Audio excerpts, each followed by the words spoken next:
charts. Every number one from 83 to the press. Ow! Every number one on the Orange Owl. Every number one from 83 to the press. Every number one on the Orange charts. Every number one from 83 to the press. Ow! Every number one on the Orange charts. Every number one from 83 to the press. And 83 to the press. Wow! Yowza!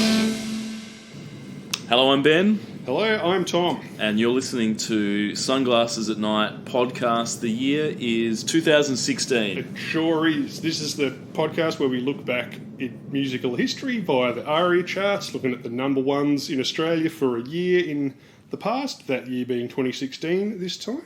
And if you want to follow along with the music, check the link to the YouTube playlist in the description, and you can, read them in order, listen to them in order, check out the awesome music videos. Yeah, well, I think the music video, I think probably to backpedal a bit, Tom, the reason we haven't done a Spotify playlist is that I feel that a lot of these songs are best experienced with the music video, so that's why I've done a YouTube playlist. Sometimes the music video is the only interesting thing about the song. Often the music video is the only interesting thing about the song.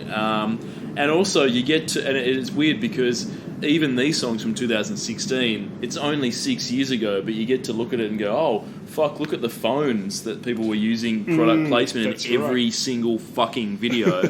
Going, what the hell, why are there a lot of Nokia, whatever the fuck was happening back then? But yeah, so I recommend definitely watching the music videos. They're basically all shit. Let's face it.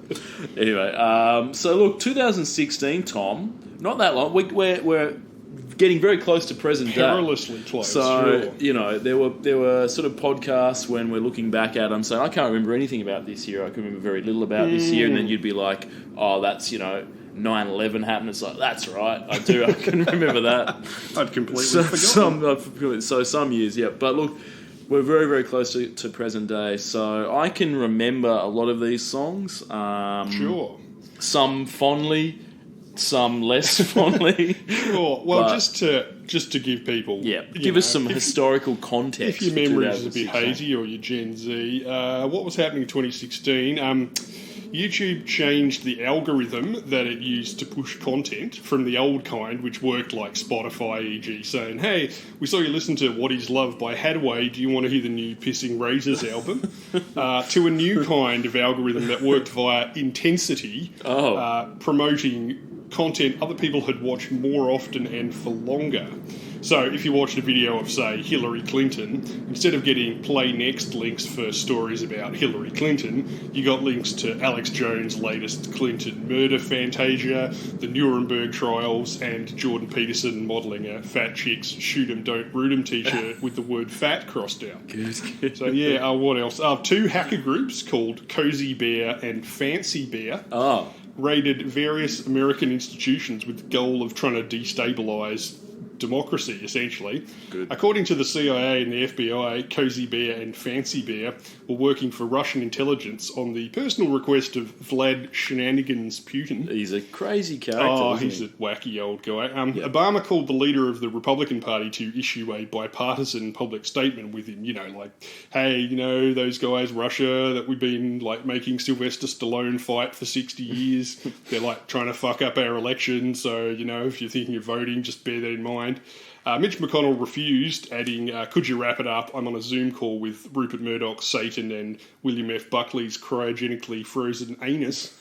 So, yeah. And in unrelated news, Donald Trump was elected president of America, despite having no experience, being a rapist, and losing by 4 million votes, presumably including those of the chicks he raped. People were worried that the brain-dead wasteland of his campaign might somehow presage the tone of his presidency, but they were immediately relieved by his first act on day one, physically shoving a bright red press secretary on stage to insist that more people had showed up in the rain to see Three Doors Down play his inauguration than that muzzy terrorist who could only get Beyonce at his. It's true, yeah. Yeah. Speaking of music, it was a year of reunions. Weirdly, I'd forgotten this, but the Misfits reunited for Riot Fest, NWA reunited for Coachella, At the Drive-In reunited, Ween reunited, LCD sound system came back, the Avalanches returned, and Axl managed to convince both Slash and Duff to get back together for his appropriately named Not In This Lifetime Gunners tour, Good. while still finding time to fill in on vocals for AC/DC Great. to let Brian Johnson take a break and smoke 786,000 more Peter Jackson Virginias, the only cigarette with real pigeon nests. Fair enough. On the downside, we lost George Michael, Prince, and Bowie. Oh, it was, yeah. Heck, how could things get any worse, we asked, like Joey from Full House right before he gets pummeled in the balls by an escaped orangutan Kimmy Gibbler accidentally dosed with PCP. Absolutely right. It was, yeah, we did lose a few. It was 2016, we were all Joeys from Full House, just... Yeah. But look, Axl got the crew back together. Now, Tom, where are we on those tickets for that Gunners show at the MCG? The one with the Chaz. It's fast approaching, isn't it? We need to win them somehow. I don't know if I'm prepared to part with $200 to see 3/5 of Guns N' Roses. You're actually a father. You could potentially have got a $100 Father's Day ticket. Oh, that's in the helicopter accessible only nosebleed section, I think, but still. Yeah. I know. I'm still denying the kids are mine. So. Look, sorry, that's a whole late show joke. Look, I'd be all about. Well, it's when I say all about. I think for fifth. What would you pay to see sort of Slash, Axl and Duff? Clearly 30 years past their prime at this point, performing at the MCG. With the Chats and the Cosmic Psycho supporting, if I was in general admission and I could get up the front and, do some arthritic mosh pit action with the other 50-year-old overweight, creaky-kneed people in their authentic appetite for destruction, not reproduction T-shirts. Yeah.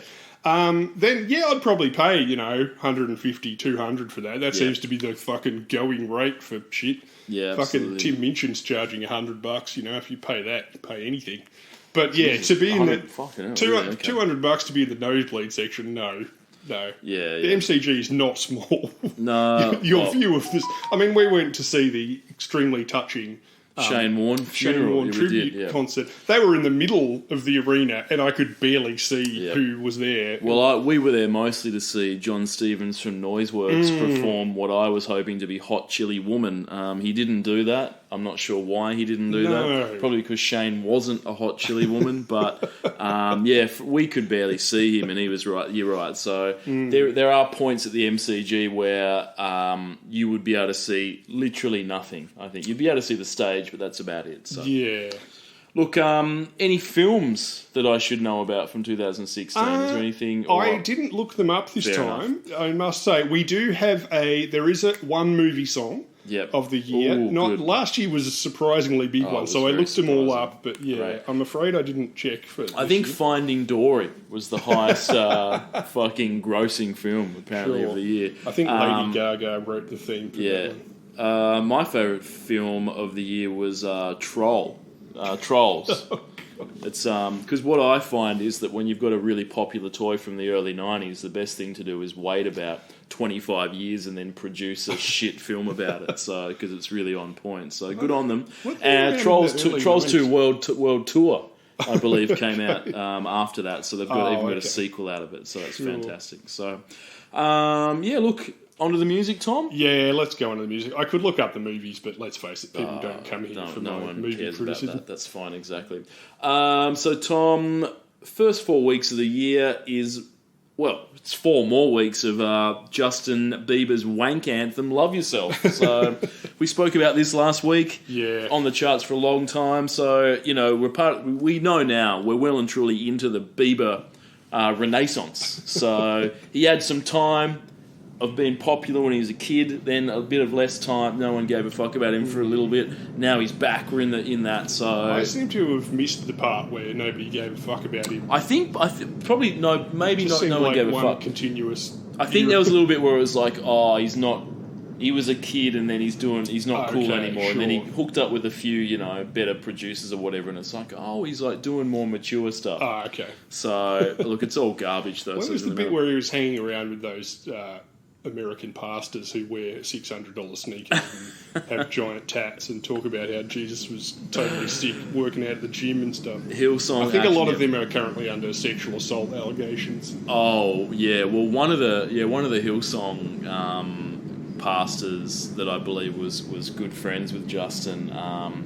It turned out that he was banging a bunch of other chicks on the side. So yes. Not to mention the founder of Hillsong, who's father's a currently in pedophile, court for covering up his father's pedophilia. Yeah, oh look, it's all it's all part and parcel of the religion, though, I guess, isn't it? So sure.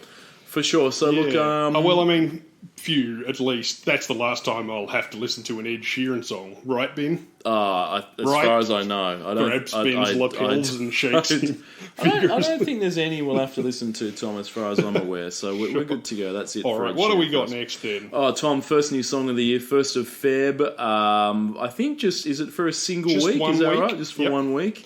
It is the old Jonas Blue featuring Dakota Fast Car. Yes, this was his first single, and this was the biggest seller globally from a British debut artist to date, Wow. which is a bit disturbing when you think about it. It's really you listen to disturbing when you this think song. about it. And you Now- think this is the country where the Beatles came from, for instance. I mean, it is a debut single. But Yeah, still. exactly. I'm sure the Beatles had a few shitters before they, hit on, before George Harrison hit on, I've got my mind set on you. I think that was when he sort of really took off, as we spoke about that earlier in the podcast, that song. But look, I'd say, Tom, the cover is always better than the original. We've covered this many times through the podcast, and this song is just another concrete example of why that is the case. Now, for those that don't know, I assume most people do, Tracy Chapman performed the original back in, I believe it was 1988. Yep. The original is sort of a folk rock-ish type of song, folkish, rockish song. Singer-songwriter song. So let's read that. So that's taken as read, boring as shit.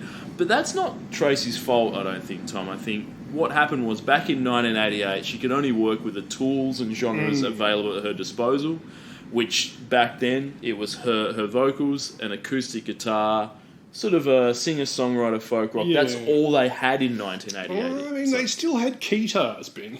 They did. Sorry, there's just not enough keytar work for my liking here. That's true. Yeah, either way, as you say, it was 1988. That July, Tracy Chapman appeared at the Nelson Mandela 70th birthday tribute concert. Was he still in jail at this time? I believe he was. It's a bold move for her to do that. So. Where she was booked to sing 3 songs. Okay.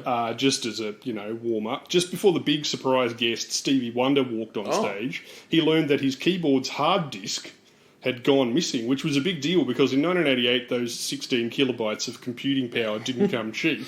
He left in a panic to go and find this $4,000 piece of equipment, forcing the event. Why do you need the hard drive for? Is that had all the backing track? He doesn't actually play. He doesn't play the piano. It's all I didn't even know keyboards had hard drives in 1988.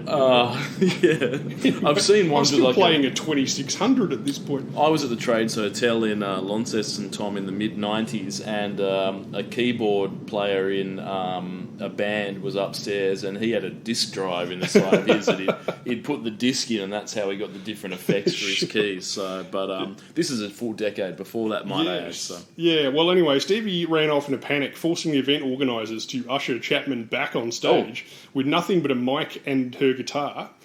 She performed Fast Car and Across the Lines, and this brought her a lot of attention and pushed her debut self-titled album to the top of the Billboard chart. Wow. Fast Car itself got to number 6 the same week, not to mention number 5 in the UK and number 4 on the ARIA charts. Now, obviously, people wanted an alternative to the Bicentennial and Who Framed Roger Rabbit, because the original is a depressing as fuck folk ballad, as you say, about cyclical poverty, abuse, and alcoholism. Not normally something that lights the fuse on chart fireworks. As this version demonstrates, it also doesn't make for a very good dance song at all in any way. No.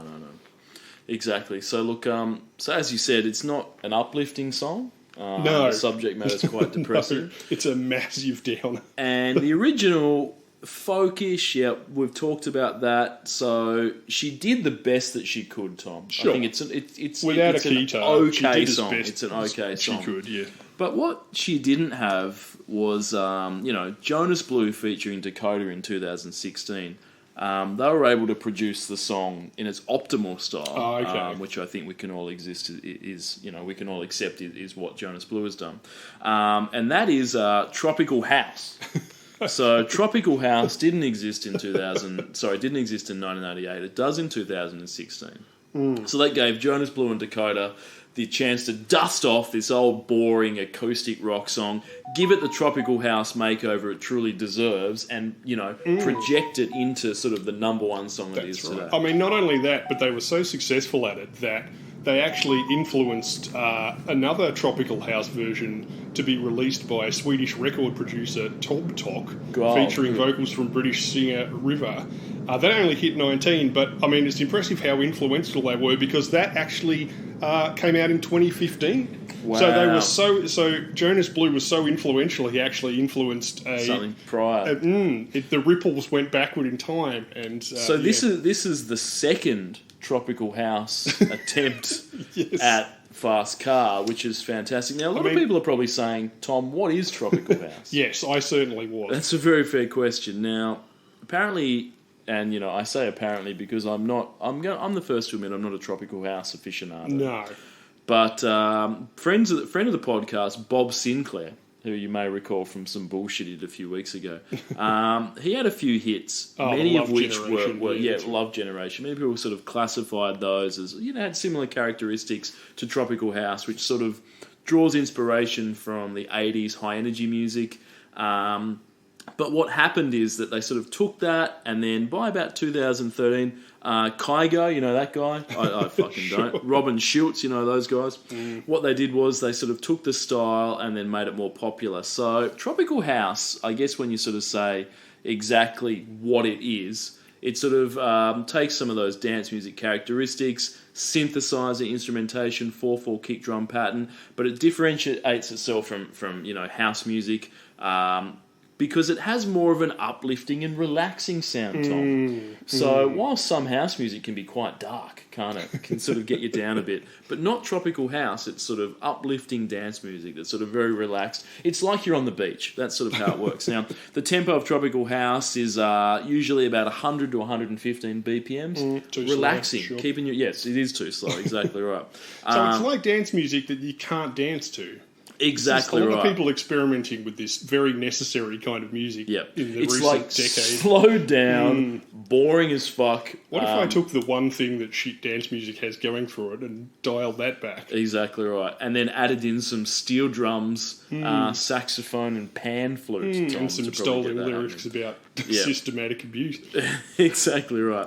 So that's what Tropical House is. It's basically the most boring version of dance music. So, and Jonas Blue, he's a Tropical House heavy hitter. He actually had a couple more Australian top 10 singles outside of this song. And according to a Wikipedia article, Tom, he's known for his fashion sense. Yes. So there you go. Have you heard about this? I did, yes. As well as being a world-famous musician that we've definitely all heard of, as you say, he considers himself a bit of a fashion icon, describing his style as, quote, David Gandy meets Justin Bieber. Oh, wow. If they had a love child, it would be me. That's Now, great. David Gandy is a male fashion model famous for wearing whatever he's paid to wear. Yep. And Justin Bieber's biggest contributions to men's fashion so far are blow-drying his Ellen wig sideways while wearing pants that make him look like a toddler who's shat himself, perhaps accurately given that he seems to have trouble controlling his bodily functions in public. And a hoodie. He likes to wear a hoodie, I think, which is great. Yeah.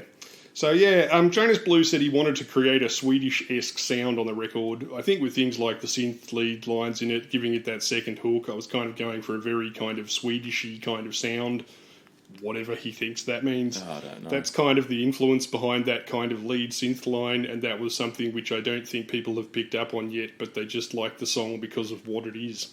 Well, So clearly he's a man with a big imagination and a lot of work to bring to the party, especially considering that he seems to be using the Will.i.am A-B songwriting technique here, e.g. playing someone else's Tropical House remix of Fast Car and going, maybe I should do a Tropical House remix of Fast Car. That idea just popped into my head. Exactly, it's weird. Do you think that no one's picked up on the Swedish influence because it doesn't actually exist in there? I mean, I'm not listening to this and hearing Swedish House Mafia, No. Don't you worry, child, that we talked about the other week. If it reminds me of anything, maybe at a stretch, it was fucking Avicii with his kind of folk bluegrassy stuff. It's not that it's the same style, but that idea of slowing down dance music and throwing in a few real instruments and some sort of a kind of melancholy vibe to it, you know, and some might say reducing it to something fairly pointless in that it might get on the charts, but it's not much good in a nightclub because it's too slow to actually dance to. But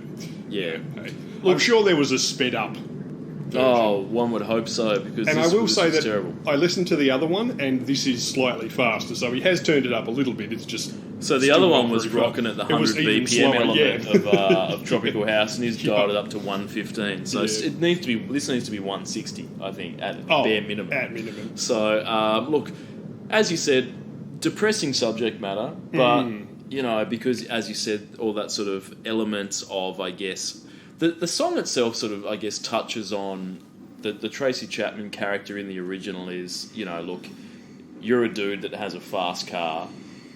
I just need to get the living fuck out of this city because everything about my life is It's awful. kind of the Richard Marx Hazard small town shithole kind of a thing. Yeah. Exactly. And I feel like the music video to this cover sort of dealt with that in many ways, because, Tom, the music video does sort of answers the age-old question, who would win a race on sand dunes between a horse and a motorcycle? So that did feature. Clearly, the that's video what Tracy was thinking. That's what I of. think. That's what Tracy was sort of thinking about. I mean, the song's called "Fast Car," and it alludes to a fast car. But what's happened is Jonas Blue featuring Dakota, they've thought outside the box and said, "What if instead of a car, it was a horse? And what if someone else is riding a motorcycle and they were in the sand dunes? Who would win that sort of race?" So, you know, the lyrics, they deal with someone having a fast car to escape their current situations we talked about and go somewhere hopefully better, hopefully improving on their situation. But there's a certain uncertainty in the the narrator is just, it's that sort of hopeful sort of, my current situation is so bad, let's hope that where I end up is better than this, let's just do it now. So the fact that Transport using the music video was a horse and a motorcycle and that there are no cars featured at all, this is the attention to detail that one has come to expect from Jonas Blue, I think. Just saying, hey, it's a song about a fast car, let's get a horse in there, see what happens. Do you think at any point someone said, "Does a dune buggy count as a car?" Oh, Well, it's a 2-word title and they only got as far as the first word of the I title. think so. Fast, probably, yeah. But regardless of the fact that the music video has fuck all to do with the song at all, I just sort of, you know, sand dunes are fun, aren't they? So Sort of, and the dude was riding a motorbike in there. Sort of, I mean, look, at least they were, you know, on land vehicles. It could have been a jet ski and we could have said, Jonas Blue, what are you doing? So, look, Dakota. Yeah, what's she up to these days? Outside of this song, Tom, she's done sweet fuck all. So, but good on her for featuring on this. This was okay. Yeah, look, on a personal note, speaking of the original, I had a fairly sheltered upbringing media-wise, and I'll admit that Tracy Chapman is one of 2 artists that I misgendered after watching their first rock video. Tracy unisex name Chapman was one of them, and the other was Axl Rose after I think it was Sweet Child of Mine video, where he does look a bit like a woman in a bus shelter who smokes 50 a day and half his face is hidden by a bandana. And the vocals were kept quite high and screechy. Exactly. I'm not making excuses. I was 10. It was 1988 in Tasmania. Men didn't have high voices and women didn't have short hair, except that Bridget Nielsen, who was making waves as the new up-and-coming movie talent after her starring role in Cobra. Exactly. With her then partner, Sylvester Stallone. I thought the singer from Mr. Big was a woman for 20-25 years, Tom. Oh, so, totally. Yeah. I'm pretty sure the first time I saw the cover of Look What the Cat Dragged In, I assumed that Poison were just 4 women. Oh, exactly right. Particularly CC DeVille. I mean, I don't know. We don't. He might be a woman. We actually don't know. It's weird. So. They spent so much time appearing androgynous while maintaining the extremely toxic, misogynist bullshit of previous. Exactly. It was like they took the androgyny and stuff from the 70s rockers and then went, yeah, but none of this poof shit. We're all about the pussy. Exactly. Yeah, gay for that clam. Yeah, exactly. So look, I wish we got to talk about Poison. They didn't. I don't know what's going on. Although I think Bret Michaels is featured heavily in this podcast. We really got scammed. I mean, we went all the way through the 80s, but we got scammed because they really didn't hit the number one spot much. You know, there was more rock at the top in the 80s, but the glam metal barely nudged. We get outside of acoustic ballads. These days, we talk about a song with a sort of distorted guitar in it. One every 5 years, maybe. So it's nuts. Have you got anything else to say about this, Tom? Lyrics. Well, lyrics, yeah, absolutely. Yeah, look, predating Radiohead and the grunge era by half a decade, this is one of the most calculatedly soul-crushing songs I've ever heard, I think.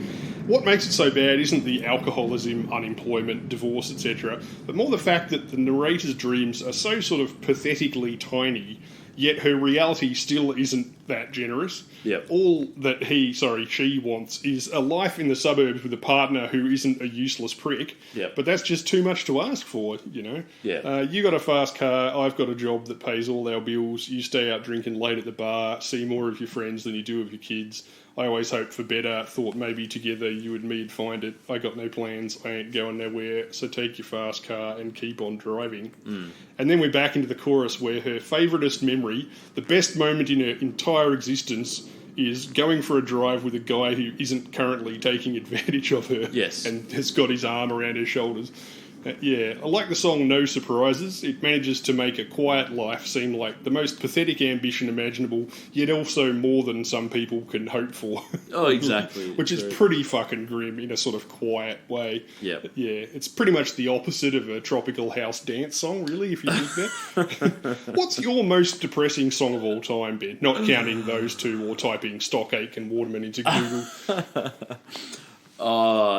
That's a really good question. I think there's sort of songs that that I've probably heard and then tried to just force out of my mind because they sort of are so depressing. It's just like, there's a lot of them. There were a lot in the grunge era where it was like people trying to be grim and tough, but they would often just trip over themselves, like a lot of live songs. For instance, I'm thinking of the one where it goes, "Let's go hang out in a bar. We'll take my car. It's not too far." Possibly. Where it's just like, okay, well, all attempts to sound tough. And there's Rain When I Die by Alice in Chains. Oh, there's Indifference by Pearl Jam. That's fairly depressing, but yeah.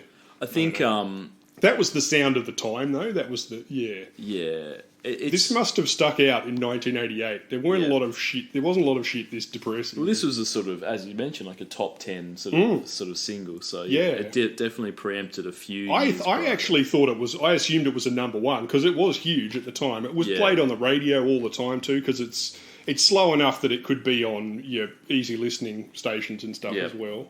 And look, I think once we sort of delve into that aspect of it, it does make this cover so bizarre. That's what I mean. So the more you know about the original, it just seems even because weirder. Tropical House, as we sort of talked about, is a sort of very breezy. You can imagine Tropical House is what you imagine. You go to a Melbourne laneway bar that has a tiki vibe. Yeah, it's like beer garden, chill out. You're at Sunday beer afternoon garden. music. You're down, sitting outside in a beer garden, and this comes on. And it's like, oh, it's all breezy and whatever. And it's like, well, the subject matter is actually so depressing. So I don't know. I mean, really, they needed to do a Tropical House version of, say, Mr. Big to Be With You. I think, That's we right. talked That's about this right. before, just Not a second some ago. of this fucking, my name's Luca, I live on the second floor, my husband beats me up every night shit.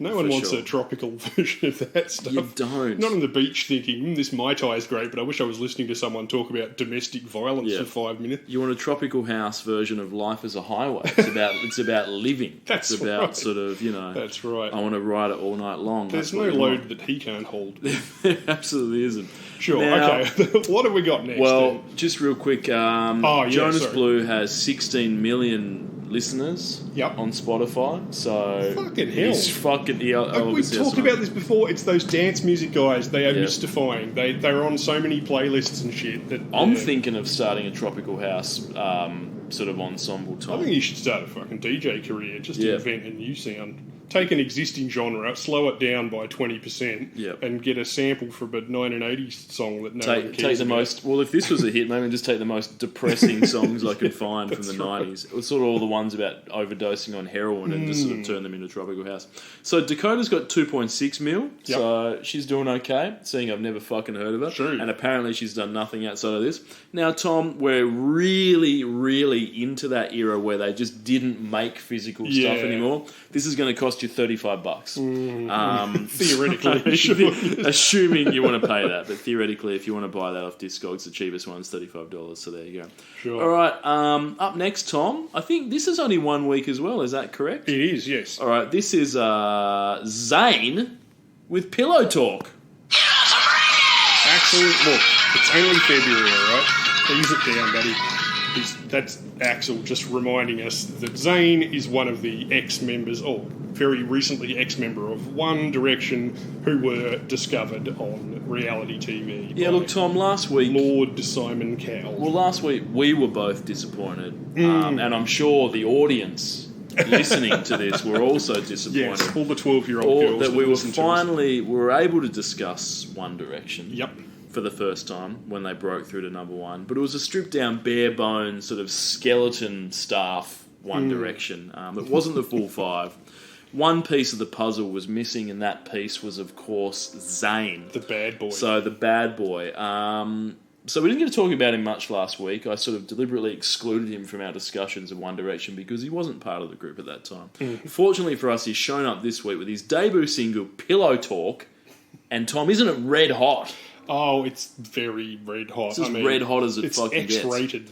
Absolutely. So Zayn, as we said last week, first one to sort of say, hey, this One Direction thing, this is a fucking sinking ship. I'm getting the fuck out of here. So he goes solo, gets his debut single out, hits really hard. Now, the song itself, Tom, What's it about? well, what happened is I think One Direction were a bit more of a sort of, family, Yeah. band for kids, sort of like very, quite a... very manicured. Yeah, act. for younger Yeah. people. And you may recall that such artists as, say, Christina Aguilera, I think she was in like the Mickey Mouse Club or something, doing Yeah. some kid stuff. Then she went solo and just went, okay, I'm going to go into Genie in the Bottle, rub me the, it's basically about, Yeah. masturbating I'm dirty.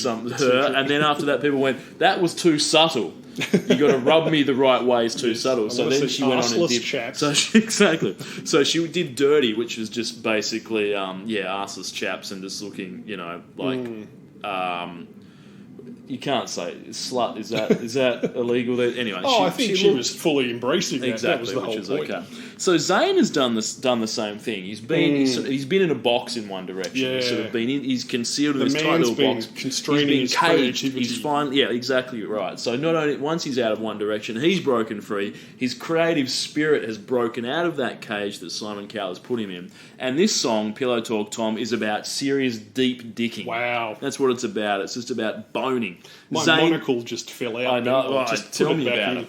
So Zayn had this to say, quote, Pillow Talk was written about sex, which he describes as so pure, so dirty and raw. Tom, everybody has sex and it's something people want to hear about. It's part of everyone's life, a very big part of life, and you don't want to sweep it under the carpet. Sure. Now this raises a couple of questions. Oh, he even went further. Just Did he? to- Sorry, he keep said, going. He said, I'm enjoying what I'm doing. I'm not censoring myself anymore, so I'm not tired. I love it.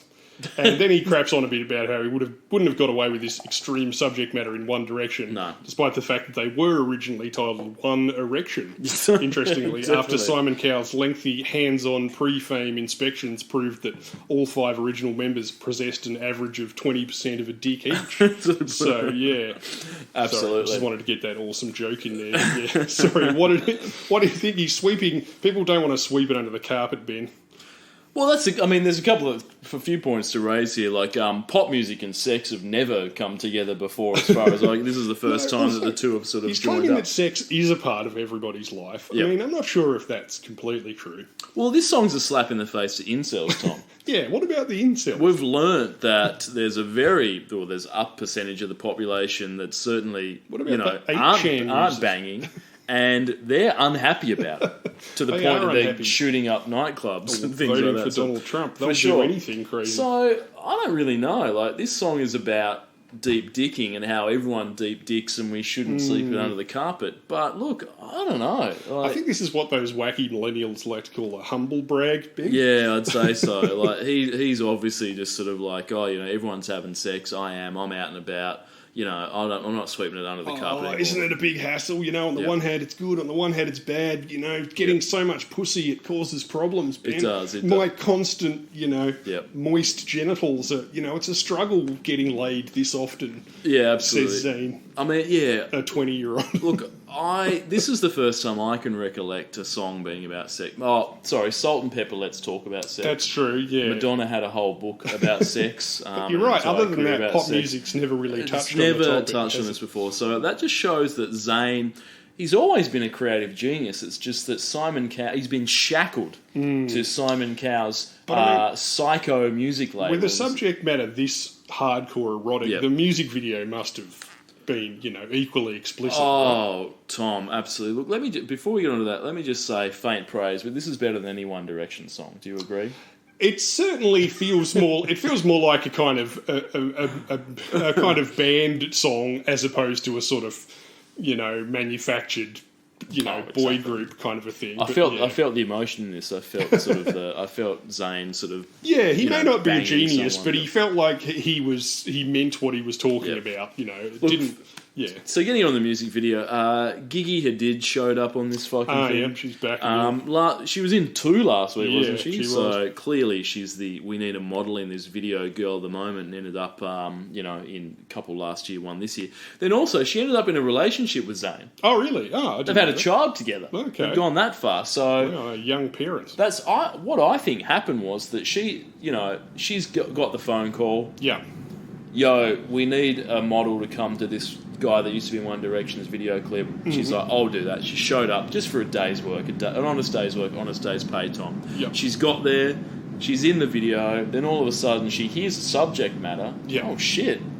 This is about sex. Yeah. And then obviously that's sort of, you know, her defences are down. She's ended up Yeah. getting together with Zayn. They've banged. They've had a kid. Fantastic. Now, Zayn has said this. As for the music video, mostly my idea, quote. I want it to be representation of the art that I'm looking at the minute, even just a perspective level. On the surface of it, I want it to be arty and different and out there. That was the whole feel for the video. We wanted a dream feel to it. Now, how out there is this video on a scale of 1 to 10, Tom? Did you watch it? I did. I've mostly forgotten it already. Well, what I can tell you is... Perhaps I just didn't understand its complexity. it's no Laura Branigan self-control in terms of art, but... Very few things are. I guess it's out there compared to the shit he was doing in One Direction, but is that his only point of comparison? Is Well, compared to his, like... He's pretty young and that's all he's ever done, so maybe that is. Maybe. I mean, we saw that One Direction one. They were in an aircraft hangar going into space to be shot into an asteroid or something. Just judging from his own ability to articulate his own mental states, I'm not thinking that he watches a lot of art movies. So perhaps he thinks that anything that's not a One Direction film is arty. It's got a lot of black and white or like desaturated stuff in it, Yep. which dumb people think is arty. So maybe that's what he's getting confused with. Well, it was mostly his idea, Tom, so I assume that was his idea to sort of do that too. Yeah, I'm sure he had a lot of. There's one bit input where into there's the blood. photography. There's blood coming out of Gigi's eye Yeah. in one bit. And none of it makes any fucking sense. So I guess that makes it arty in the Yeah. sense that it's just a series of random shots. There's a bit of like Yeah. wacky, like sort of a few crazy fades between sort of characters. In the last couple of years, we've seen a little minor return to that early '90s style of arty movie where they just thought, look, if there's slow motion shit and everything's in grayscale, Yeah. that'll create. People will just create metaphors in their brain and it'll seem arty. Like if I show a vase smashing on the floor, then a clock ticking, then Yep. someone carrying flowers in slow motion, the person will do the work in their head. It's all there. There's Exactly actually right. a psychological theory that does take place, so maybe they're just cashing in on that rather than... Yeah. But yeah, like as you say, in the video, he continues the trend of hiring self-made Instagram object Mrs. Hadid to pretend to be his girlfriend, which obviously makes zero sense from an artistic perspective. But yeah, look, I don't know. I would have thought that, you'd assume that she only goes down on Kardashian licensed cock at that point. Yeah. But, you know, hey, maybe they were willing to accept a former boy band member from the UK. Look, I think so. I mean, maybe... Normally people hire models in videos so that the public will assume that they're banging. Yep. This is a video about banging, so that would be a natural assumption. But then it turns out they were banging, so, you know... For sure. Credit to him for that, I guess. Yeah, for I not think creating a false assumption of... Look, I think credit for him for getting the fuck out of One Direction first. I think that's a fair bold point. move to say. And it's I'm not the like first they to do were it. on the downslide too. They weren't even at the apex of their popularity. No, exactly. They were, so credit for that. Now, Tom, Zayn, he was known as the Bradford Bad Boy. So I assume he's from Bradford, and he's the bad boy in One Direction. That was what he was known as, the Bradford bad boy of One Direction. Due to quote Tom, his mischievous behaviour, scandals, tattoos. No one has tattoos. His love of graffiti art, sure, and rock star hairstyles. Sorry, so. Of course, he's the bad boy of One Direction when you compare him to the other cunts in One Direction. It's like how Donnie Wahlberg was the bad boy in New Kids on the Block, but, you know, also, bad boy is a relative term. I suspect this might be, the Bradford bad boy might be a bit like Scary Spice being called Scary Spice, which it turns out was just by a magazine that was just called Scary Spice. Exactly. And so they all just liked them, so they kept them, but, you know... But I think eventually, after years of being called he's the Bradford bad boy. One Direction. Oh, you think it's a self-fulfilling prophecy? Bradford bad boy. Well, I think he probably took that to heart, and maybe self-fulfilling prophecy. I think maybe I don't know whether he himself felt that he had to be the bad boy or what happened, but in 2021, Zayn pleaded guilty to quote, grabbing and shoving her, that's Gigi, the mother of his child, into a dresser, causing mental anguish and physical pain, and said lewd, lascivious, threatening and obscene words. He was sentenced by a Pennsylvania court to 360 days of probation and completion of anger management and domestic violence education program. And then they subsequently separated after that. So yeah, he is the Bradford bad boy, read wife beater. Well, it's got a long and storied pop music tradition, doesn't it? Speaking of glam metal. Yeah, look, he hasn't released any music since then, since the Bradford bad boy, Gigi Hadid assault incident. So I think right now he's probably pulling a bit of a Chris Brown, just laying low for a bit until the whole thing blows over because, everyone just assumed Chris Brown's career was over, but hey... He's still going as strong as ever. So it turns out that people do care about domestic violence, but only for a very short amount of time. So Zayn will be back, no doubt. Depressingly, probably like Chris Brown as well, this incident will help cement his fan base with a certain segment of the male and depressingly female population. Oh, exactly. Like the same ones who showed up at court for Johnny Depp to, help one half of a pair of pretty disturbing... abusive, rich, delusional fuckwits, Now, get Tom, a better deal. Oh, exactly. Now, look, I've got a few lyrics. Were you going to talk about some lyrics, or I've got a few lyrics? Oh, sure, no, you talk about it. So, because I guess the other thing with this is, as well, being the Bradford bad boy and this whole sexy sort of, it's about sex, everyone's having sex. Lyrics will piss off the neighbours in the place that feels the tears, the place to lose your fears, reckless behaviour, a place that's so pure, so dirty and raw. Yes. In the bed all day, bed all day, bed all day, fucking and fighting on. It's our paradise and it's our war zone. Yeah, exactly. So that raises a few questions, I guess. But do most people sort of refer to their relationship as a war zone? Well, this is the thing. I mean, like you say, he's trying to make something authentic and gritty and real, but as a middle-aged person, this sounds like a fucking nightmare to me. I mean, if you spend 50% of your time in bed fighting, then I don't care how good the sex is. You're going to be looking at serious health issues related to sleep deprivation, for one thing. Definitely. Not to mention the psychological fallout of being attacked by somebody while you're still wearing their body fluids.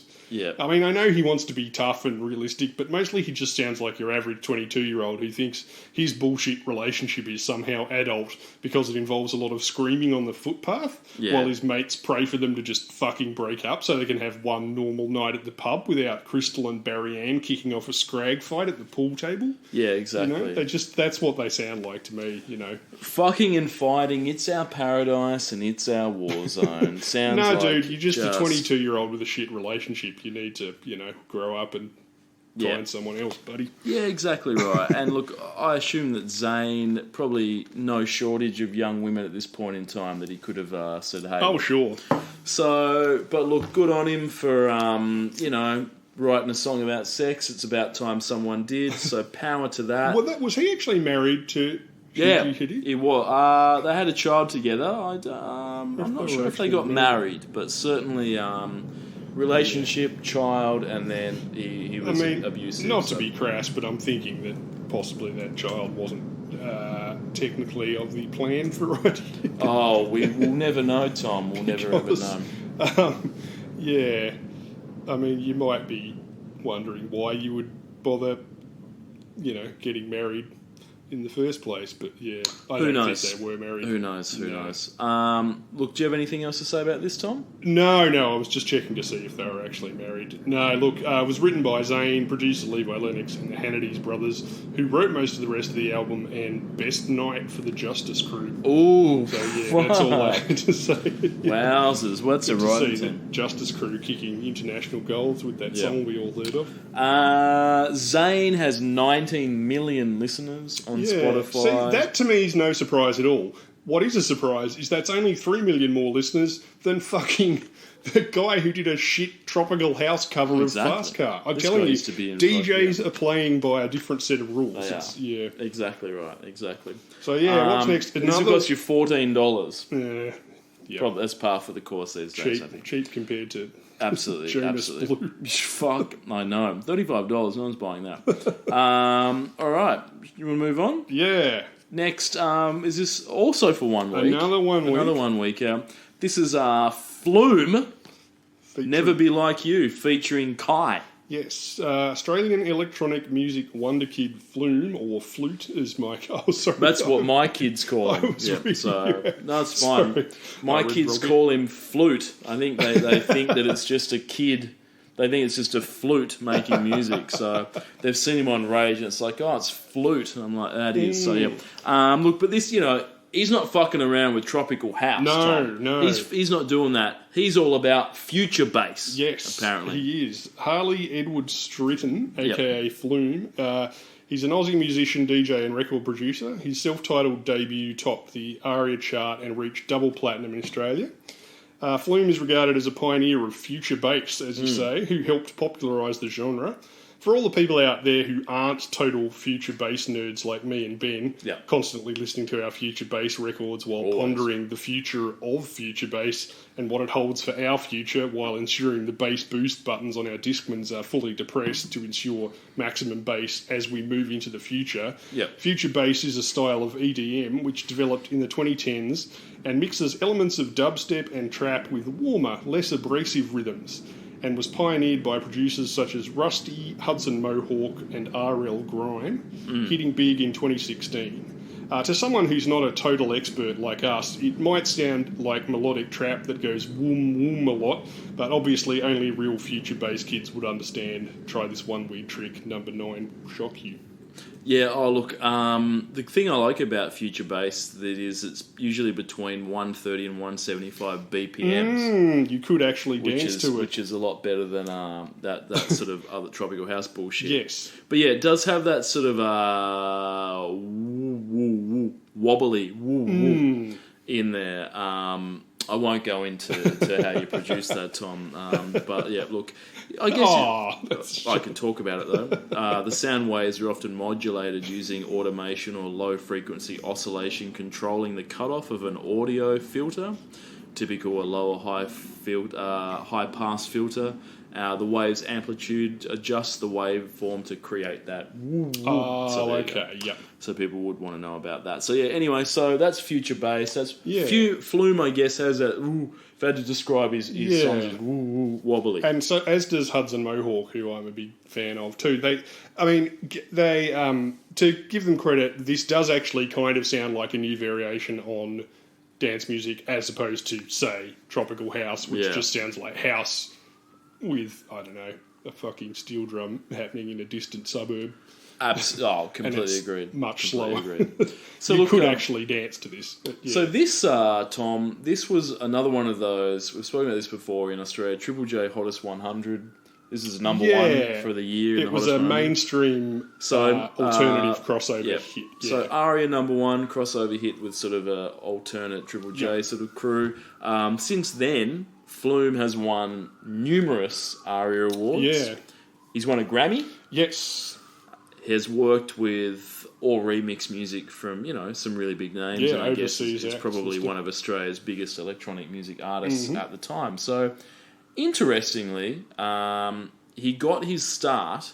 He started composing music at the age of 11 Oh, okay. That's cool. with a basic DJ and mixing program CD that was packaged in a box of Kellogg's Nutrigrain. Sick.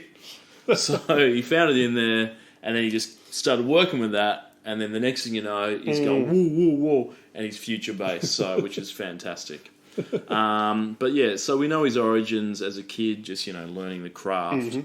Where he sort of started from, where he's made it to today. But how did he get from A to B, Tom? How did you go from sort of kid with a Nutrigrain CD starting out, to a really big Australian, international sort of renowned future bass star? Was it practice? Was it hard work? Was it sort of the ability to be able to craft songs? Was it his touring, constant playing to sort of, hone his skills in a live environment, whatever it was? Well, I did a bit of research and I found the secret to his success, I believe. So, What's that? So a viral Instagram video was shared by Flume's then girlfriend Paige Elkington on the 2nd of September 2019 with the caption "Sorry Mum," showing Flume performing Analingus on her during a performance at Burning Man in Black Rock City, Nevada. Although quickly removed from the platform, the post was circulated widely on social media and shared by a range of news outlets. The publicity had a positive influence on his career, and in an interview, Flume said, quote, "I got the opposite of being cancelled." So he gained a lot of fans from sort of that shared video. So if you're a young electronic music sort of music artist, and you're looking to grow your fan base. Obviously, people starting out in the DJ world, they're in their bedroom, they've got their Kellogg's Nutrigrain CD, they're learning how to mix songs, they're learning how to put beats together, they're learning how to sort of get the sound that they want, that sort of is interesting and unique, that they hope they can put out there, get a bit of a fan base, and then, start playing clubs and then get bigger and bigger and bigger. So, you can lock yourself away for long hours in the studio, practicing that, doing that. You can play more sets, sort of figuring, you play the set, you look out in the crowd, you see what's working, what's not, how you can improve that. You can, maybe try and network. Make friends with people, see if you can get one of the Baha men on a track, something like that. Or those are sort of all options. Yep. But that's hard work, 16 hours in your bedroom a day, playing DJ sets every single night of the week to sort of figure out what you're doing. Trying to become friends with a Baha man, that's not easy. So what you can do, though, is you can just upload a video to Instagram stories of you eating someone's asshole, and that should do the job. So that's what I would recommend. Just do that. Well, supposedly these Gen Z are out on one big arsehole buffet, Ben. So I suppose we better prepare ourselves for a lot more songs about tossing salads going into the future. Absolutely right. In fact, I've already been trying to cash in myself with a future bass reworking of Here's Johnny called Rusty Trombone. Yeah, absolutely. I got to keep the video because it already features quite a lot of trombone. So yeah, I'm hoping that'll catch on in the clubs. Perhaps we could have a Tropical Gabba resurgence. Tropical Gabba, I think... that could actually work. I'd actually prefer that to Tropical House. Look, if I can do Tropical Gabba at 200 BPMs, recorded exclusively on an Amiga 500, I think I'm all about that. So Fucking Tropical House. It came down from High Energy. There's no fucking energy at all. High Energy was like happy hardcore and shit. That was, man. Well, yeah, when I What read that... happened to the fucking energy? You strip the energy out, exactly right. Anyway, look. Yeah. Did you actually like this? I kind of like Don't mind this, it. I must admit. I'm good with this, yeah, absolutely. It's not straight up dance music, but it was No. about time somebody came along and did something slightly different with the Clubhouse electro love song shtick. Yeah. I reckon that Derulo and Rihanna and Max Martin have been cranking out for 10 years going at this point. Yeah. And Kai has a nice voice hitting the high notes in the chorus to sort of offset the wobbly, future bass low end that dudes like us will appreciate, Ben, Oh, exactly. with our bass boost buttons heavily depressed. Yeah, well, yeah, I mean, I listened to this, I've got the CD single, I listened to it on my Discman with the mega bass turned Yep. all the way up, Tom, and you get that more of a wobbly sound from that, so yeah. But look, I think, new production techniques, someone trying to do something a bit different. I guess Flume is not the only one, a lot of people in this thing, so yeah, look, Yeah. I'm all good with this, so yeah, definitely, because it was faster, the other Tropical House can fuck right off, but this is okay, so, this is his only number one song, but he's had a few other top 10 hits. Yeah, he in got Australia. a lot of play on Triple And J. in terms of sort of independent sort of stuff, I guess, if you can say that, or whatever Triple J is these days, I don't really know. But he's had more songs in the Triple J Hottest 100 since 2010 than any other artist. Wow. So every couple of years he fills that sort of charts up with this. So the kids on the Triple J are For loving someone this. who's in his early 20s, I mean, he's been fucking like remixing shit for giant A-list pop stars overseas and stuff. Yep. You know, he must be. So this is from 2006, and I think he's still in his 20s now. Yeah, and no, we're in I mean, 2022. he's young as fuck, so he's like, been yeah. he's been That video where he's eating ass, it's like watching a dude from high school. yeah, exactly. It's Well, I haven't watched the full director's cut. I only No. saw a brief TikTok of it, but yeah. exactly right. So look, not sure what Paige Elkington's up to these days. If because it said his then girlfriend, so I assume they've split up. So she's some sort of Gigi Hadid style model. what? Yeah, so, I mean, is her Instagram tag girl whose ass was eaten by Flume in that video? Like, is that what how you sometimes you look at someone's IMDb and there's like one or two Yeah. credits and it's like dude who pisses self at bar, or like this sort of. Yeah. Is her claim to fame going to be Flume was eating my asshole on a Instagram stories video? So Well, I hope so. unfortunately, unlike musicians, 20-year-old Instagram models don't have quite the same shelf life typically. She could So- probably parlay that into sort of a I'm a celebrity, get me out of here type Oh, thing, yeah. or so. A I range think of children's books, exactly goop right. style wellness website. Exactly. Yeah. What about Dakota? Look, Oh, sorry, Kai.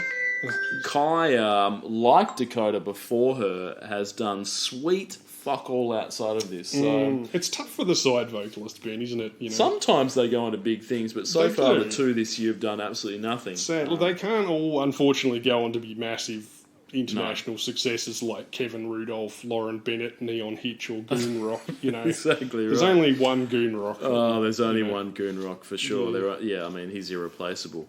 Does this have? This has some lyrics. Yeah, unusually for this kind of EDM song, it does have proper kind of lyrics. Written by Flume, Kai, and producer Jeffro Cause, who's worked with a whole bunch of people you've never heard of, and a handful you have, like yep. Derulo, Beyonce, and a personal favourite of yours, I Don't Like It, I Love It, by Aunt Flo Rida. Fuck yeah. Supposedly Never Be Like You is about a moment in Kai's life, quote, when everything was going really well and her inner saboteur tried to do what she does best.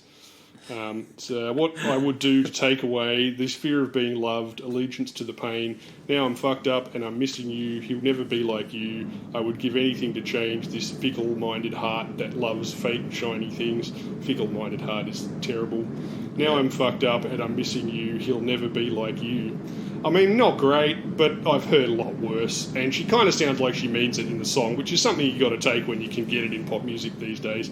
Like when Jason Derulo says he wants you to send him snatch pics, you know he's not joking around, Ben. Oh, You know. absolutely right. No, agreed, for sure. That's right. Look, agreed. The lyrics are not amazing, but she's got a good enough voice, and it's funky enough to get you in there, and it's more upbeat. So yeah, for sure. It could be worse. Oh, it's the best one thus far this year, but faint praise. Flume 9 mil. Yep. Thought he might be a bit higher. We know the dance music crew collect a lot of fans, but he is from Australia, so I don't know if that sort of... Yes. 9 mil for an Australian artist, Is though. insane. That's about A as good as it gets. 20-something-year-old Australian. About as good as it gets. Kai, 500,000. Not bad. No. Seeing that she's probably, as I said, done sweet fuck all that sort of this. And this will cost you $19. Okay. So it's hard to get anything under $20 these days, as we've learned. So anything else to say about this one, Tom? No, what do we got next? Oh, well, up next is Lucas Graham with 7 years. Now, this is a longer one, Tom. How many weeks on this one? 8 weeks. 8 weeks. 2 Fucking months. oath. 2 months on this. Now, has there been a more emotional song in the ARIA charts since Crash Test Dummies than this? Well, let me think. What, no? I don't. I think this is as No, emotional. it's so emotional. Very, very emotional. Now, these guys are from Denmark, Tom. Yep. The home of Cut and Move. Sure. Who we've spoken about earlier on the podcast with their Eurodance cover of Casey and the Sunshine Band, Give It Up. And, of course, DJ Alligator, whose whistle song I deem to be the worst of 2010. So these guys have got very big shoes to They fill. do. They do. And I didn't even have to talk about... is it the Venga Boys or Aqua? One of those two are from Denmark as well. I can't remember. So did they fill the shoes, did you think? Oh, they did in Denmark, Tom, where okay. Lucas Graham, they had a string of hits. So they were not one-hit wonders. They had a heap of top 10. Almost every song they've ever released has been a top Wow, 10 hit okay. in Denmark, and a lot of number ones. So in their homeland, they're probably is this rock music? It's got a guitar in it. Theoretically. They're the acoustic.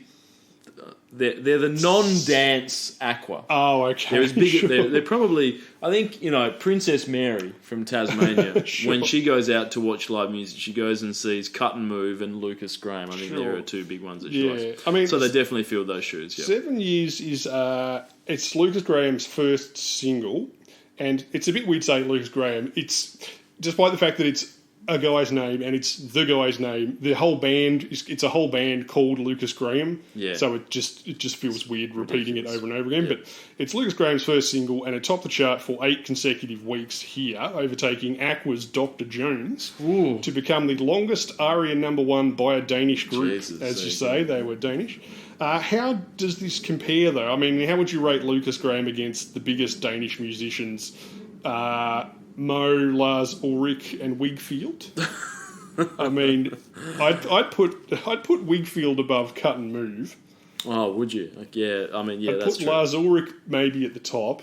Lars is definitely at the top. I think. I mean, that goes without saying. He's not technically He's not not a a solo solo act, artist, though. though. Yeah. But I'm And Cut and awaiting. Move. I'm awaiting a Lars solo album where it's just him just playing the drums. Yes. And obviously Aqua at the pinnacle of Aqua, very much so. Yeah. Look, I'd put this about 100 slots below Christine Milton, personally, who wrote the catchy as fuck Superstar, which we covered back in 2004. That's great. Which was done by someone whose name I've already forgotten, but yeah. Yeah, but we had it. Yeah, for sure. Look, I think I'd rather. Probably says a lot to say I'd almost rather listen to Dr. Jones. Yeah. Now, Tom, the frontman, his name's Lucas Forshammer, but yeah, the group's called Lucas Graham for whatever reason. He describes 7 years as a song that summarises his life so far Yeah. and what he hopes to achieve in the future, Tom. Yeah. So it talks about that. So, and by what, so he talks about that all through the lyrics. So, for example, at the start he says, once I was 7 years old, my mum told me to make some friends. Yeah. Great. Once I was 11 years old, my dad told me to get married. It's pretty fucking weird for your dad to be like, you should get married. It's like, I'm 11, not legal. Do you mean in the future? What? So I don't know his dad, whatever. Once I was 20 years old and my stories got told, so he was 20, got a chance to tell his stories. And then he goes into the future, talks about, soon I'll be 30 years old and our songs have been sold. Great. Soon I'll be 60 years old and I will think the world is cold, or will I have a lot of children who can warm me? Now, probably English as a second language, I assume, has had a bit of interplay with sort of those lyrics, because effectively what he sort of he says, this song's about my life so far and what I hope to achieve in the future. It's basically just, Mum said to make some friends, my dad told me to get married, I wrote some poems or stories, and then I monetized them, and then now hopefully when I'm 60 I'll have some kids to warm me up. So it starts off weird and then ends up just getting kind of creepy. I know. According to Lucas, I was very sick and tired of my guys in the studio one day, so I was basically being an asshole. I went and lay down on the couch and I was going adamantly to take a nap. Rizzy, one of the producers, came into the room where I was sleeping and just started playing the piano. I woke up thinking, oh my God, I just jumped off the couch singing, once I was 7 years old. And then once you had that, it's like you can't keep saying I was 7 years old. We kept going and suddenly I'm 25. We just wrote the verse about 20. We ended up dreaming up the second half of my life, everything that hadn't happened so far. But then what we write up in 7 years, travelling around the world, selling our music, happened. Becoming a father happened. So my boys call me the little magician. I say things, write them down, and then they happen. But I think that's all a coincidence, though. I'm not a prophet. Now, I think this is a clever double bluff, Ben. I believe Lucas is capable of predicting the future via his connection to the dark arts of the occult. Because A Pact with Satan is the only way a song this fucking dumb should have been at number one for 8 weeks. Oh, Jesus, yeah. The fact that he's retelling that story like it was a bolt of lightning to come from the clouds, coming up with the most cock-obvious song idea of all time, e.g., what if I wrote a song about midlife, bro? Yeah. Illustrates the level of imagination that we're working with here, I feel like. Yeah, hence those lyrics, I think. I mean, look. I mean, this is a fantasy, as he says. Most of this is a fantasy, and it's still boring as fuck. Well, that's the thing. I mean, the song is fucking boring and the lyrics are total garbage. I mean, I'm not against the concept, which, you know, it's far from original, but it's sort of like, let's have a song that's reflecting on my life up to a certain point. There's that famous Sinatra song that starts with When I Was 17, which is a great song. Exactly the same sort of thing. For sure, and then sort of extrapolating about what your life might be in the future. And yeah, exactly. Could have been a good song. So when he does the when I was 7, like that has that sort of when I was 7 years old, and you're just like going, okay, you could say something profound, but instead it's just like the most mundane. And look, obviously, if he's drawing from his life's experiences, it's like, okay, my mum said make some friends, and then my dad told me to get married, boring as shit. But then in the future, but you can do whatever you want. It's just like, oh, I'm gonna sell my songs. And then I'm going to have some kids to warm me up. It's like being called Lucas Forchammer and then causing your band Lucas Graham. There's no one else in the band called Graham. Yep. So, yeah, I got it wrong before. I misremembered that he was called Lucas Graham. But it still doesn't make any fucking sense. Yep. It's just weird. Like, these are some of the worst lyrics I think I've heard in some time. Only because it's like, when you try and do some garbage dance pop and it sounds a bit shit, it's just like, well, that's okay. It's more about the banging beats and the bass line and the tropical house action. But with this, when you try and do something profound and it's so mind-numbingly dog shit, it's just like... I know what you mean. The fact that people went 8 weeks going, oh, it's so... Are they feeling the emotion of when I was 7, my mum said to make some friends? It's great. I know. It's real. This song is very irritating. I can't quite explain exactly why. I mean... Because it's awful, probably. Yeah, but, I mean, like you say, we've heard dumber songs and we've heard worse music. But it just, there's just something about this that particularly shits me. But, it's something about the sort of try-hard spoken word, white rap delivery, the ESL pronunciation of old. He Yep. says like old 50 times in the same song, or the idea that anyone gives a fuck about whatever mundane shit this Danish knob jockey was doing when he was 7 years old, Yeah. that I just can't abide. I mean, hip-hop's given the world a lot of great music, but it also taught 3 generations of suburban white dorks that all you need for a song is to talk about growing up and how you wrote down these words and are now singing them. You know who else did that? Every single other fucking songwriter in human history. Exactly. Yeah. For instance, once I was 30 years old, I heard your shit song. I told Christina. She said she heard it too. We agreed it was shit. We laughed about you often. Then I typed this out. Now I'm reading it aloud. I hope you get crabs. Yeah. You know, quite simple, really. It is. I didn't need to fall asleep and have a, band member hit a piano to get inspiration. I just thought about my life history hearing this song, and I was inspired to write that. I doubt some of these stories, Tom, because the even the musicianship on this is so utterly boring. Do you think that you're asleep on the couch and you hear like someone fucking hammering away on teak, and you just all of a sudden going, I've woken from my slumber, listen to that someone hitting 3 notes on bad. a It's on a just piano. down tempo and boring. Like the video also. It's not offensively bad, and it's neither interesting. It's just black and white of some dude walking around in this, in a kind of mildly slummy area, but yeah. Exactly. Now, look... Supposedly you grow up in a tough area of Denmark, but, Yeah, but even a tough area of Denmark, I imagine. Well, still, that's what I would have thought. I Probably. think basically it's a hippie commune where there's a lot of yeah. a lot of unemployment, but, that's what you get. with Yeah. these hippies. So look, as I mentioned, this is sort of, as you said, this really first big international song. Prior to this, I'd sort of only really had a career in Denmark. But as you said, it's quite emotional. And I guess, even though we've shat on the lyrics because they are terrible, I think some of the reasoning behind it is quite... I think emotional, Tom, because regarding the band's failure to break into the international market, Lucas had this to say: "It's like my father died at exactly the right moment," which is great. If my dad hadn't have died in 2012, I wouldn't have written our song "Happy Home," which catapulted us into the Scandinavian success story. I wouldn't have written 7 Years, which got us signed to a publisher in America and ultimately signed to Warner Brothers. So, yeah, I guess it's good that his dad did die. It's a weird way of framing it. Otherwise, maybe he wouldn't have written these songs. I mean, you get what he means, kind of, but that's just a really weird way to pass that. Oh, his dad's dead, but he's got a hit single, so swings and roundabouts. I saw a comedian make that same argument recently, but she was doing it as a joke. But look, if I'm gonna, Not a serious. I think, but if I'm gonna look at the lyrics and say they're dog shit, let's say English is a second language might not quite have the nuance. I assume that quote is a very similar thing. This is in my top 5 list for most annoying songs of the it's decade. fucking terrible. Musically, it's just a thugged out piano ballad. If you replaced Lucas, Fugged out. if you replaced Lucas with somebody who could sing without auto-tune and write decent lyrics, you might have something at about the level of a Maroon 5 B-side, I reckon. Yeah. But yeah.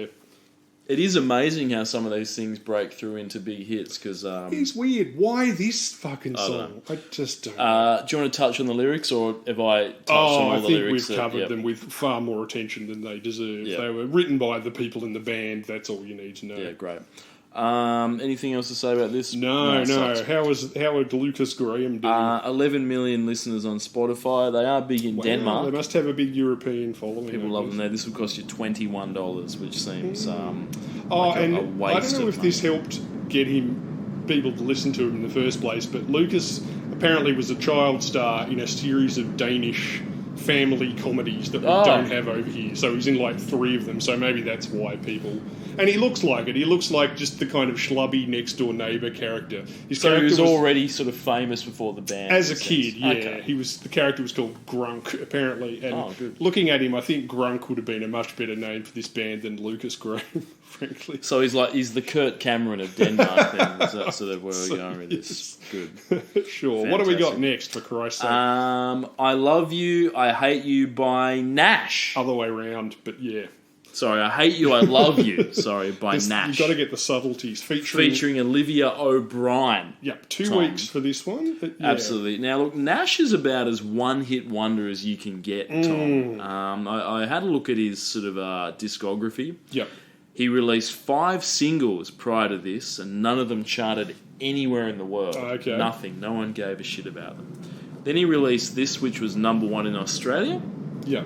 and reached the top 10 in the US, UK, New Zealand, and a few European countries. Yeah. So this is a hit. Since then, he's released 22 singles Yeah. between 2016 and today, and not a single one of them has charted anywhere in the world. So if you've released 28 singles, Mm-hmm. and this is the only one that has charted in any country ever, then you are the very definition of a one-hit wonder, I dare say. Yeah, I think you're right. But the question is, what does this say about the quality of his material or his fan base? Well, look, I admire his resilience. Yeah. But much like, say, Passenger from a couple of years ago, Yep. I kind of wish he would take his resilience a long way away from Oh, me and be resilient absolutely. over there Yeah, instead. agreed. I mean, would you call this a piano ballad, Ben? Is it interesting enough for that? Apparently 2016 is the official year of the mopey shithouse white rap piano ballad about growing up tough on the streets of suburbia. I say bring back Future Bass, Ben. Yeah, I was look, just that's what I starting to think. get into that.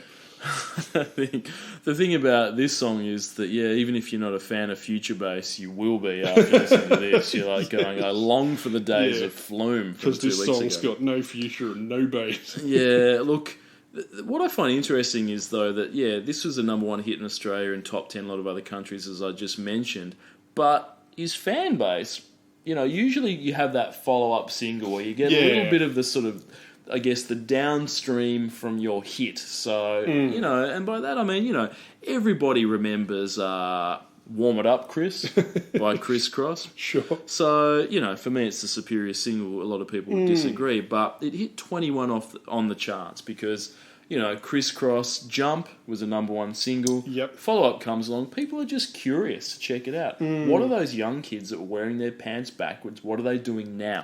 Yeah. They go out, they buy the single, they listen to it, even if it's not a good enough song or as good, gets to 21 on the charts.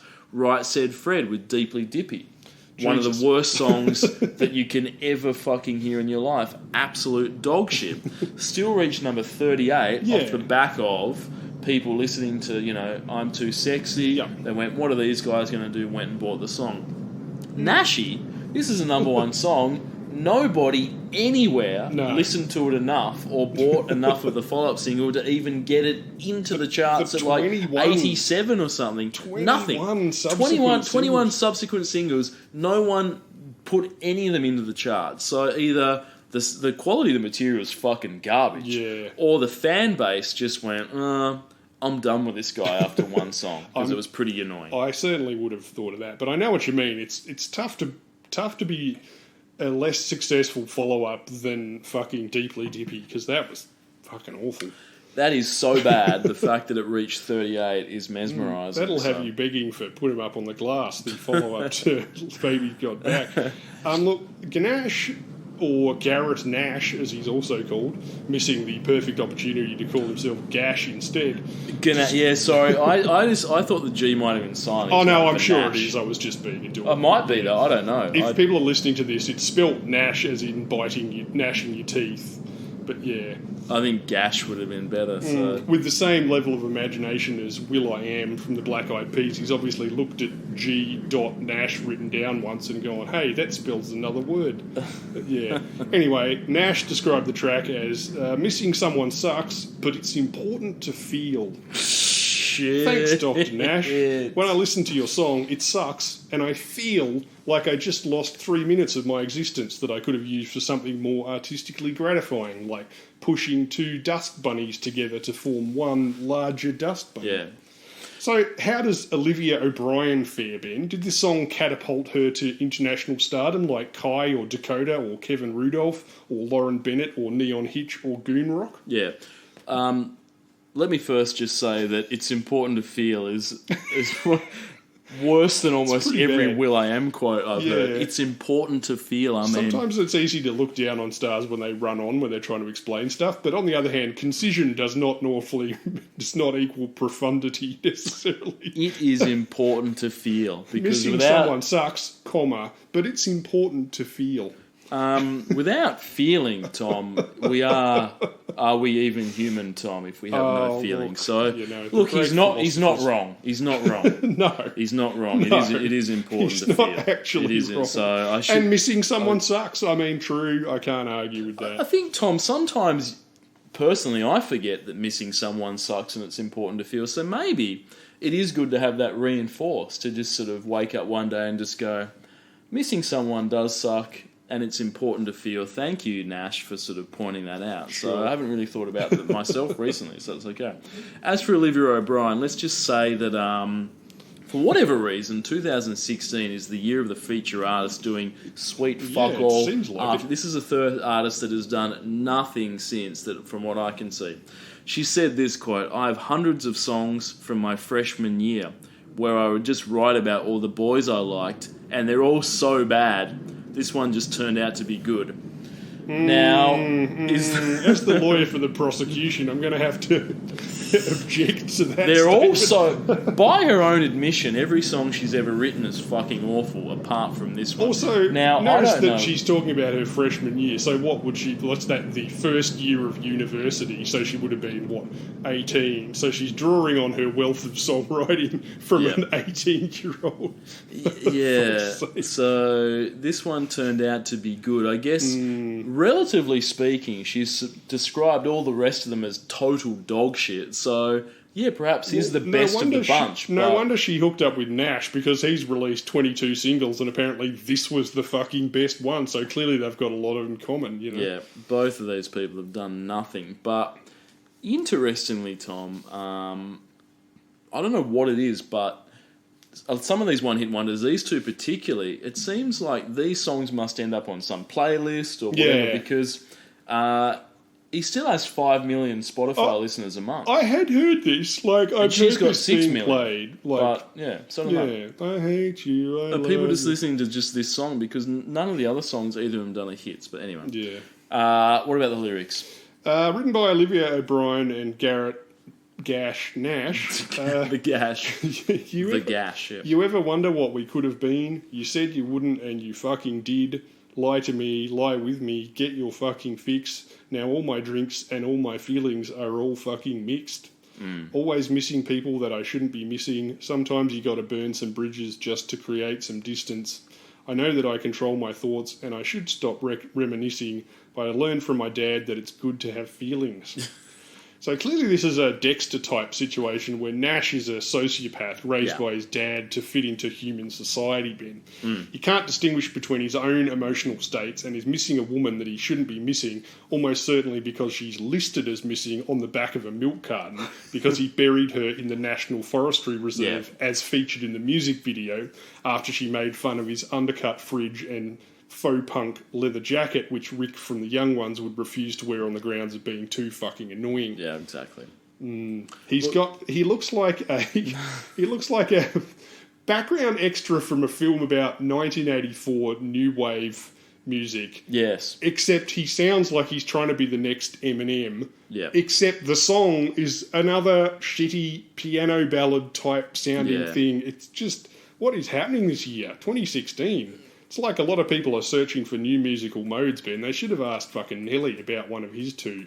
Sorry, not Derulo, Nelly. yeah, Derulo, Derulo, yeah, yeah. he could have helped them out. Look, Tom, what I will say is that missing someone sucks and it's good to feel. That's So, true. That's true. And So- you need your father to tell you that because it's not just something you'd work out as a human being. At least you can take that away from the song. Sure. All right. Well, speaking of taking things away from a song, let's move quickly on. Just to real something quick, else. $26 that'll cost you. Oh, okay. How's the Gash doing? 5 mil. And Olivia 6 mil. Yeah, I know it's insane. 6 it's mil. insane. It's Maybe insane. she has done other stuff. I don't think she has. I think this is just on some playlist of Okay. most dog shit garbage of the Sure. last decade. So look, so up next for one a lot of one weekends. Yeah. So Pink, Oh, your favourite. just like fire, Tom. Pink is back like clockwork. Sure. Seems like she's able to get a song, every year or a couple of years. Yeah, She's back no. with one here, one there, one there. I keep writing her off, but she just... This is comes her back. 8th number one that we've spoken about. So Yeah, it's pretty- she does particularly well here. We've talked about this. I think she does better here than in America, even. Yeah, Aussies well- like Pink for some reason. Well, when I see her, and I don't mean me personally going to see her, but when she comes to tour Australia, I do see that it's like she's pumping out 5 shows at the Rod Laver Arena. Yeah, true, yeah. Which is what maybe fits like 15,000 people. She or seems something. nice on talk shows, and she's willing to swear and talk about getting pissed and stuff, which maybe Oh, exactly. the people on the If project only, like if that. only her music was better. But this one, Tom, is from Alice Through the Looking Glass. Yes. So, are we seeing a movie song renaissance? I've got my fingers crossed. I'm looking forward to the movie song renaissance much more than I am to the Justin Bieber renaissance. But slightly less than the Matthew McConaughey, which I think is still at its apex right Yep. now. As you say, first movie song of the year, old school, written specifically for the film, and not one of the top 10 movies either, because it's Alice Through the Looking Glass, the Yeah. massively unnecessary follow-up to the Tim Burton original nobody asked for in the first place. Yeah. It's amazing what $170 million will get you in 2016, Ben. In this case, a film that is probably less remembered than this song, Yeah. I would think. Just Like Fire, for instance, probably still gets played occasionally, if only by Pink fans, unlike the movie, which doesn't have any fans, I don't think. No, fuck no. So there were 2 last week, weren't they? Music. There were 3. 3 last Yeah. week, and this one here. So I've had 4 in 2 weeks, which is probably more than we've had for the last decade, because there was a bit of a dry spell. No, So- I'm hoping they're coming back. Like I said last time, I'm hoping that Yep. they're coming back. And I believe, was this one written in conjunction with Max Martin? Is that correct? Let Maybe? me I just can't- I check can't recall. that. I think Yeah. I wasn't sure. Yes. Yeah. Or did Shellback jump in on this shit? I don't know. Damn it, I didn't check. That's this one time. okay. Yeah, I thought that Hang on, maybe it sounds very Max Anyway, Martin. look, we can figure that out. But look, so yeah, as we said, the song is from the unnecessary sequel to Alice in Wonderland, Alice Through the Looking Glass. The music video, Tom, you're a big fan of this, I imagine. The music video, I know I was. Ah, yes, Max Martin. Yeah, right. and Well the music picked. video, And Shellback. yeah, again. Shellback, those guys. So Max Martin just fucking cranking out the song. I mean, Yeah, he's unstoppable at this point. he's dialing it in a little bit, though, isn't he? I feel like Yeah. there's a Yeah. point where I listen to a song and go, I think that might be a Max Martin song, and then you Yep. find out that it is, because all of his songs are starting to sound a bit the same. But Yep. that's okay. He's got 25 pools at his house, and I'm sure. Look, if they're Yep. hits, he knows what the people want. Yeah. But yeah, looking at the music video, Tom, starts with a bit of a joke. I love a joke in a music video as much as the next person. So what happens is, you see the start of the music video, it's Pink. She's in the living room of her. It might be her house. Yeah. Might be just a prop for the show. We don't really know for the video clip. She's swinging upside down. She's in one of those silk rope type situations, doing a bit of like swinging around work, a bit of rope work, and her husband. You may recall the motocross guy, Yep. the subject of about 45 of her other songs as well, walks in and says, quote, "You're not just going to hang around all day, are you?" Oh, Because she's hanging up in the I ropes. get it. Look, and I was laughing a lot at this Me stage, too. so I missed the next bit of the video because I was laughing too hard at this joke. But what happened is, I think Pink ended up going through the mirror, Yes. through the looking glass. glass, so to speak, quite literally. And she gets into Wonderland, and of course, all kinds of crazy hijinks happening there in the music video. 1 minute she's on the human chessboard playing chess. You might Yeah. remember that. And then she's eating lunch on the sort of floating table with like the Yeah. Mad Hatter, like in Yeah, that sort of the tea party. the tea party in midair sort of thing. So it's all fun and games. And then suddenly it cuts to Pink in a straitjacket. She's been carted away into a lunatic asylum, and her husband's signing the release papers, with the doctor. And then everyone's like, "What? She's was she really in Wonderland, or is she gone crazy? We don't know whether it's a dream, whether it's in her mind, whether it's reality. Sure. We don't know." Now, was this as out there as that Zayn video from earlier, Tom? What do you think? Well, I would say it was very out there, except for the fact that that same home idea has been used in pretty much every remake of Alice in Wonderland to date that tries to make it from a more adult perspective, including 2 video games and 2 separate big budget motion pictures, not to mention probably a whole bunch of weird fiction that I'm not even aware of. Yeah. So yeah, I mean, it's weird for I mean, it's not even that weird for a Pink video. I'd say it's nothing I've seen in a Pink video to date is as weird as the vision from that one song that we talked about of her with a bunch of terrorists with machine guns and gimp masks forcing a chick at gunpoint in a filthy basement to lactate into a machine that's sucking up her breast milk and feeding it to cows. Yes. I think that's the weirdest thing I've seen in a video for quite a long time. Yeah, definitely. It just passes in like a 5-second background moment in a... Yeah, so yeah. So when people are saying, oh, wasn't that, through the looking glass thing a bit weird, it's like, well, I don't know. No. She's just drawing from the source material. Yes. And B, she's done some have covered. crazier shit than that in some of her other videos. I mean, what does it mean to you, do you think? Look, I think what it means to me, Tom, is that people, particularly musicians and other actors, they're willing to separate the art from the artist. As Lewis Carroll had an unhealthy attraction to children, Tom, I believe. He sure did. Look, I say Lewis Carroll, his real name was Charles Ludwig Dodgson. Dodgson, so it's in the name. He's a bit dodgy, but so sketchy as all fuck. No wonder he changed Dodgson, he had to change it. But yeah, look, I don't know whether it was after he died, but or during his lifetime, but certainly, as well as being a writer, he was also a photographer, and I think they found him with a sort of a massive folder of photos of children that were in what we would consider to be inappropriate. The creepy thing was that the parents of kids would pay him to do that because apparently in the Victorian era, for some fucking reason, taking naked photos of children was considered, like a acceptable arty. So it was a paid gig. So maybe it's street. Maybe it's street. I have no doubt that's what attracted him to that job. Yeah. I guarantee he went out and bought a camera the day he found out about that. But yeah. But look, to me, it shows what little standards celebrities have. For me, like, you might think Pink. She's a big artist. She's got as much money as she needs.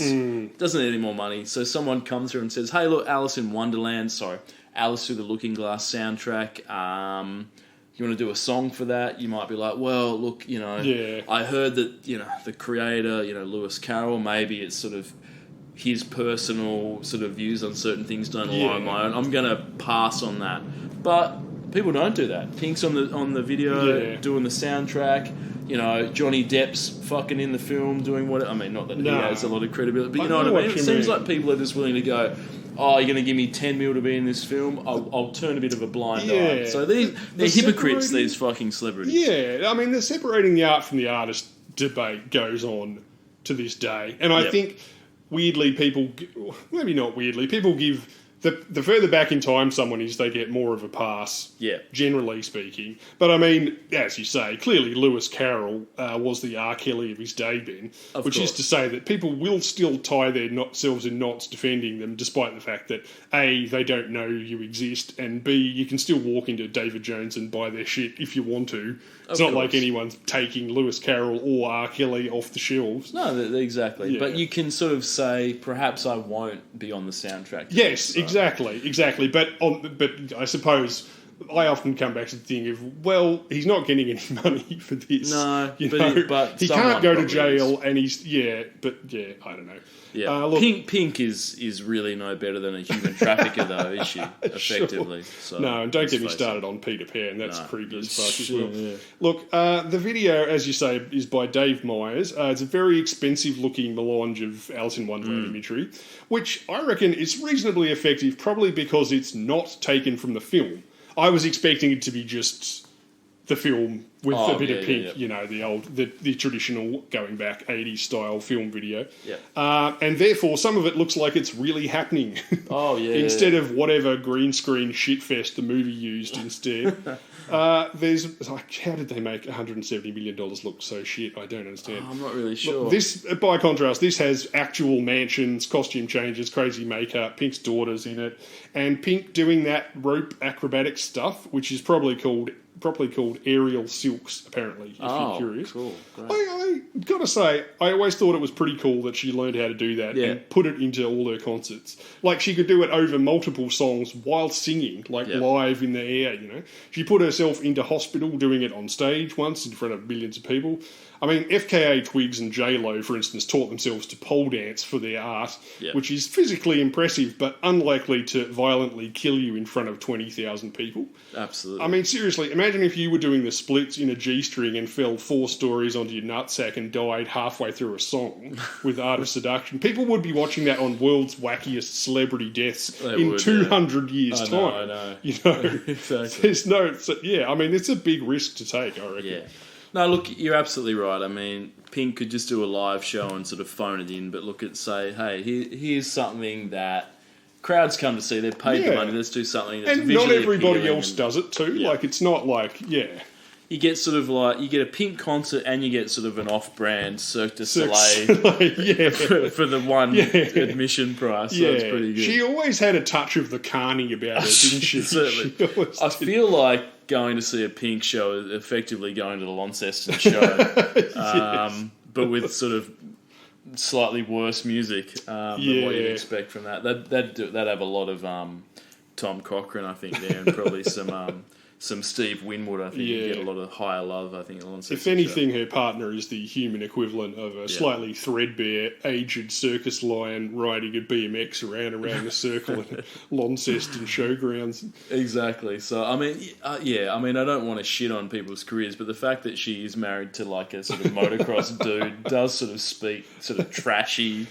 element, I guess. But I mean, she sort of plays to that. She plays like, into that, yeah, exactly. As we already said too, we've systematically uncovered the way that his motorcycle career is a way of not having to listen to his wife's music. Yeah. Exactly right. So Look, he's always out playing. And look, that's I know good. you hate Pink, Ben, but maybe it was those last 2 songs, but I actually found myself liking this a bit. Oh, good. Possibly because it's not dog shit white rap over a fucking piano ballad. Yeah, that's true. It has an actual melody and a tiny bit of guitar in it. Yep. Does it fit with Alice in Wonderland as a concept? Absolutely not. No. But neither do the movies, really. So it's a bit of a moot point, you know. I think, like you say, if you're thinking, this vacuous yet enjoyably shouty chorus sounds a bit like Katy Perry or Tay-Tay, that's because it's produced by Max Martin and his old mate, Heroes in a Half Shellback, plus Oscar Holter, another Swede who produced another one of your favourites, Katy Perry's cunnilingus / cannibalism ? Anthem Bon Appetit, where she's got her vag open like some sort of Asterix end of the book feast. And look, can I just say, Tom, that Bon Appetit, where she is getting eaten out by the Migos, one of Migos was recently shot and killed. There were 3 Migos eating out Katy Perry. One of them's dead, so unfortunately, and look, so R.I.P. to one of the Migos. Do you think the 3 Migos ever got confused with the 3 Amigos? I assume they did all the time. Someone's booked. They think Steve Martin's going to show up, with Chevy Chase, and then it's just the Migos. And it's like fuck. So not going to happen anymore now that one of them's dead. But yeah, R.I.P. one of the Migos. But look.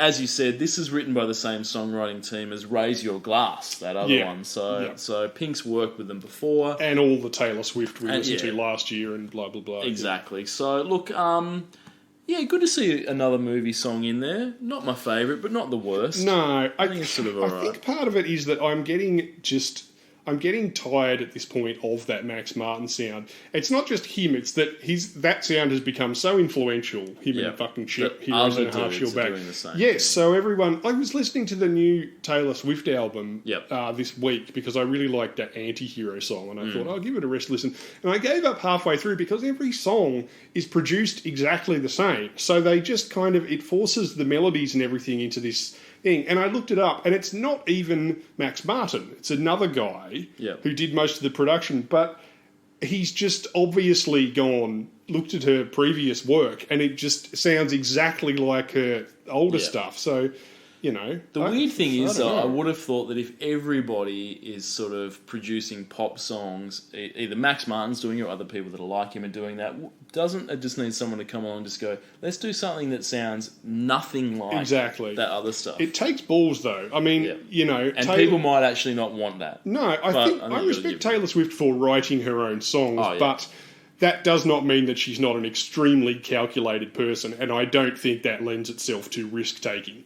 You know, she'll do a million interviews talking about, oh, we went in a new direction with this, or Rihanna's, oh, this album's darker, it's my S&M album and shit. But if you think that means they're going to change a winning formula, then you can fuck off. It just means... How many songs from the new album are about Jake Gyllenhaal, do you think? Were you able to... Because I know that Taylor likes to drop a lot of clues in her songs and like Easter eggs, and like you got to really listen and sort of pass out with the songs. Well, have you heard about Gayla? No. Apparently there's a giant contingent of fans who are convinced that she's gay, and she's been drip-feeding secret clues through her last really? 3 albums and good. music videos and public appearances and stuff. Yeah. And again, it comes back to that thing. Now, either that's true and she's secretly gay, and still to this day, it is fair to think that a quadruple A white mainstream artist may not want to come out as gay and lose part of their fan base, an American one anyway. European, I think different. she'd probably... would she lose a fan base, though, do you think? There's Well, probably a lot of she'd young gain men. in some areas, but she'd lose a lot of the Kmart, Walmart audience, I reckon. Yeah, I know what you mean. It doesn't seem like that. So maybe it's bullshit. But if it is bullshit, then that means that she's happy to drop these kind of hints and get a gay audience by, you know, flirting with this idea, which again is quite a calculated thing to do. You know, whichever of those options you're going with, it's still a very calculated thing. Yeah. Yeah. Anyway, sorry, I don't know how I got. Oh, that's fine. I was talking about Max Martin. That's how. Absolutely. Look, lyrics. Have you? Yeah.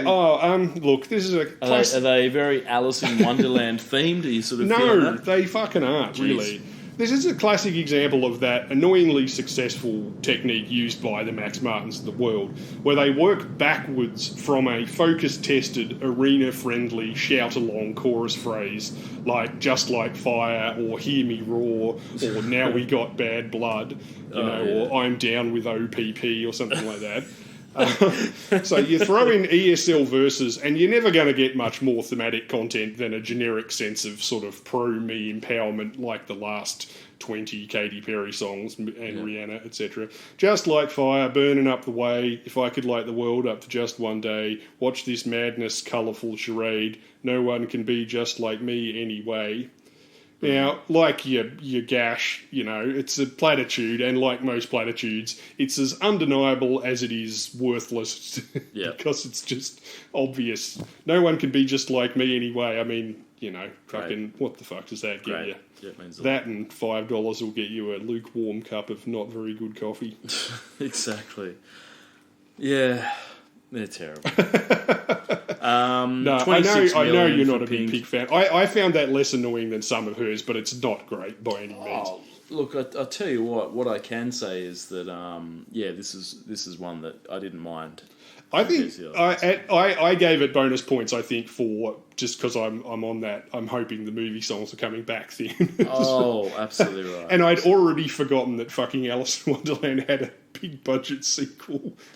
Well, yeah, How did that happen? That had Anne Hathaway and Sacha Baron Cohen in it. Like, what the fuck? I know. Anyway, all right, quickly, let's move on. What do we got next, eh? No, you want to do Pink... 26 million. She's got a lot, and $8. This is one of the cheaper ones. Okay, it probably had a big budget, a big CD release. So you can get this one for under $10. That's okay. So up next is One Dance by Drake. Ooh. For 4 weeks. Is that right? No, 4. Is that right? Yeah. 7 weeks. 7. Sorry. He does a bit of 4 and then he comes back a bit later on with a bit more. So look, Tom, I'm straight off the bat, I'm just going to cut to the chase. I've never heard a Drake song that isn't straight garbage. Yeah, so he's not my favourite. I might not be the best person to objectively critique his music. He's one of the biggest artists in the world right now.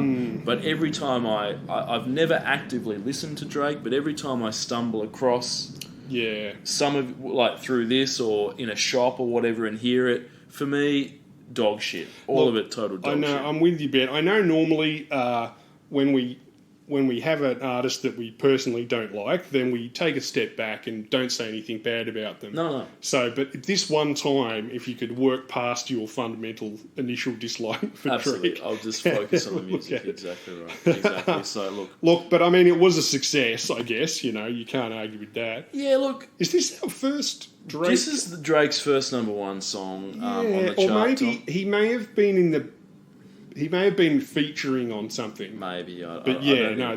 In Australia, this is his first number one anyway. Featuring WizKid and Kyla. Yeah, WizKid and Kyla show up on this, and look, and them featuring on this is very important, as I'm going to mention right now, Sure.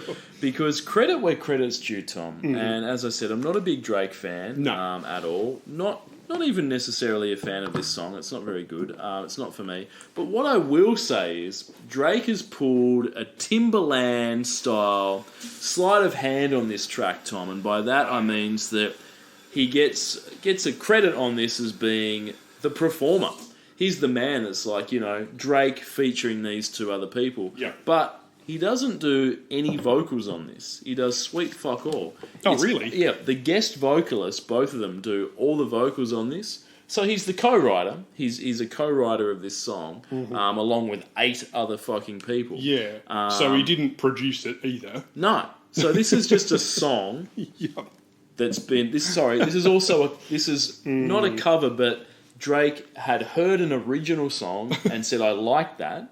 So he's taken someone else's song, reworked that song into this dancehall style of what this song is. So effectively, it's just a remaking of another song, which is why there's 9 songwriters, because the original songwriters are doing this. It's not really changed that much from the original, but, you know, made it a little bit different. Yeah. 2 other people do the vocals. He's not even singing on this. Yet what he's done is he has taken the credit as being...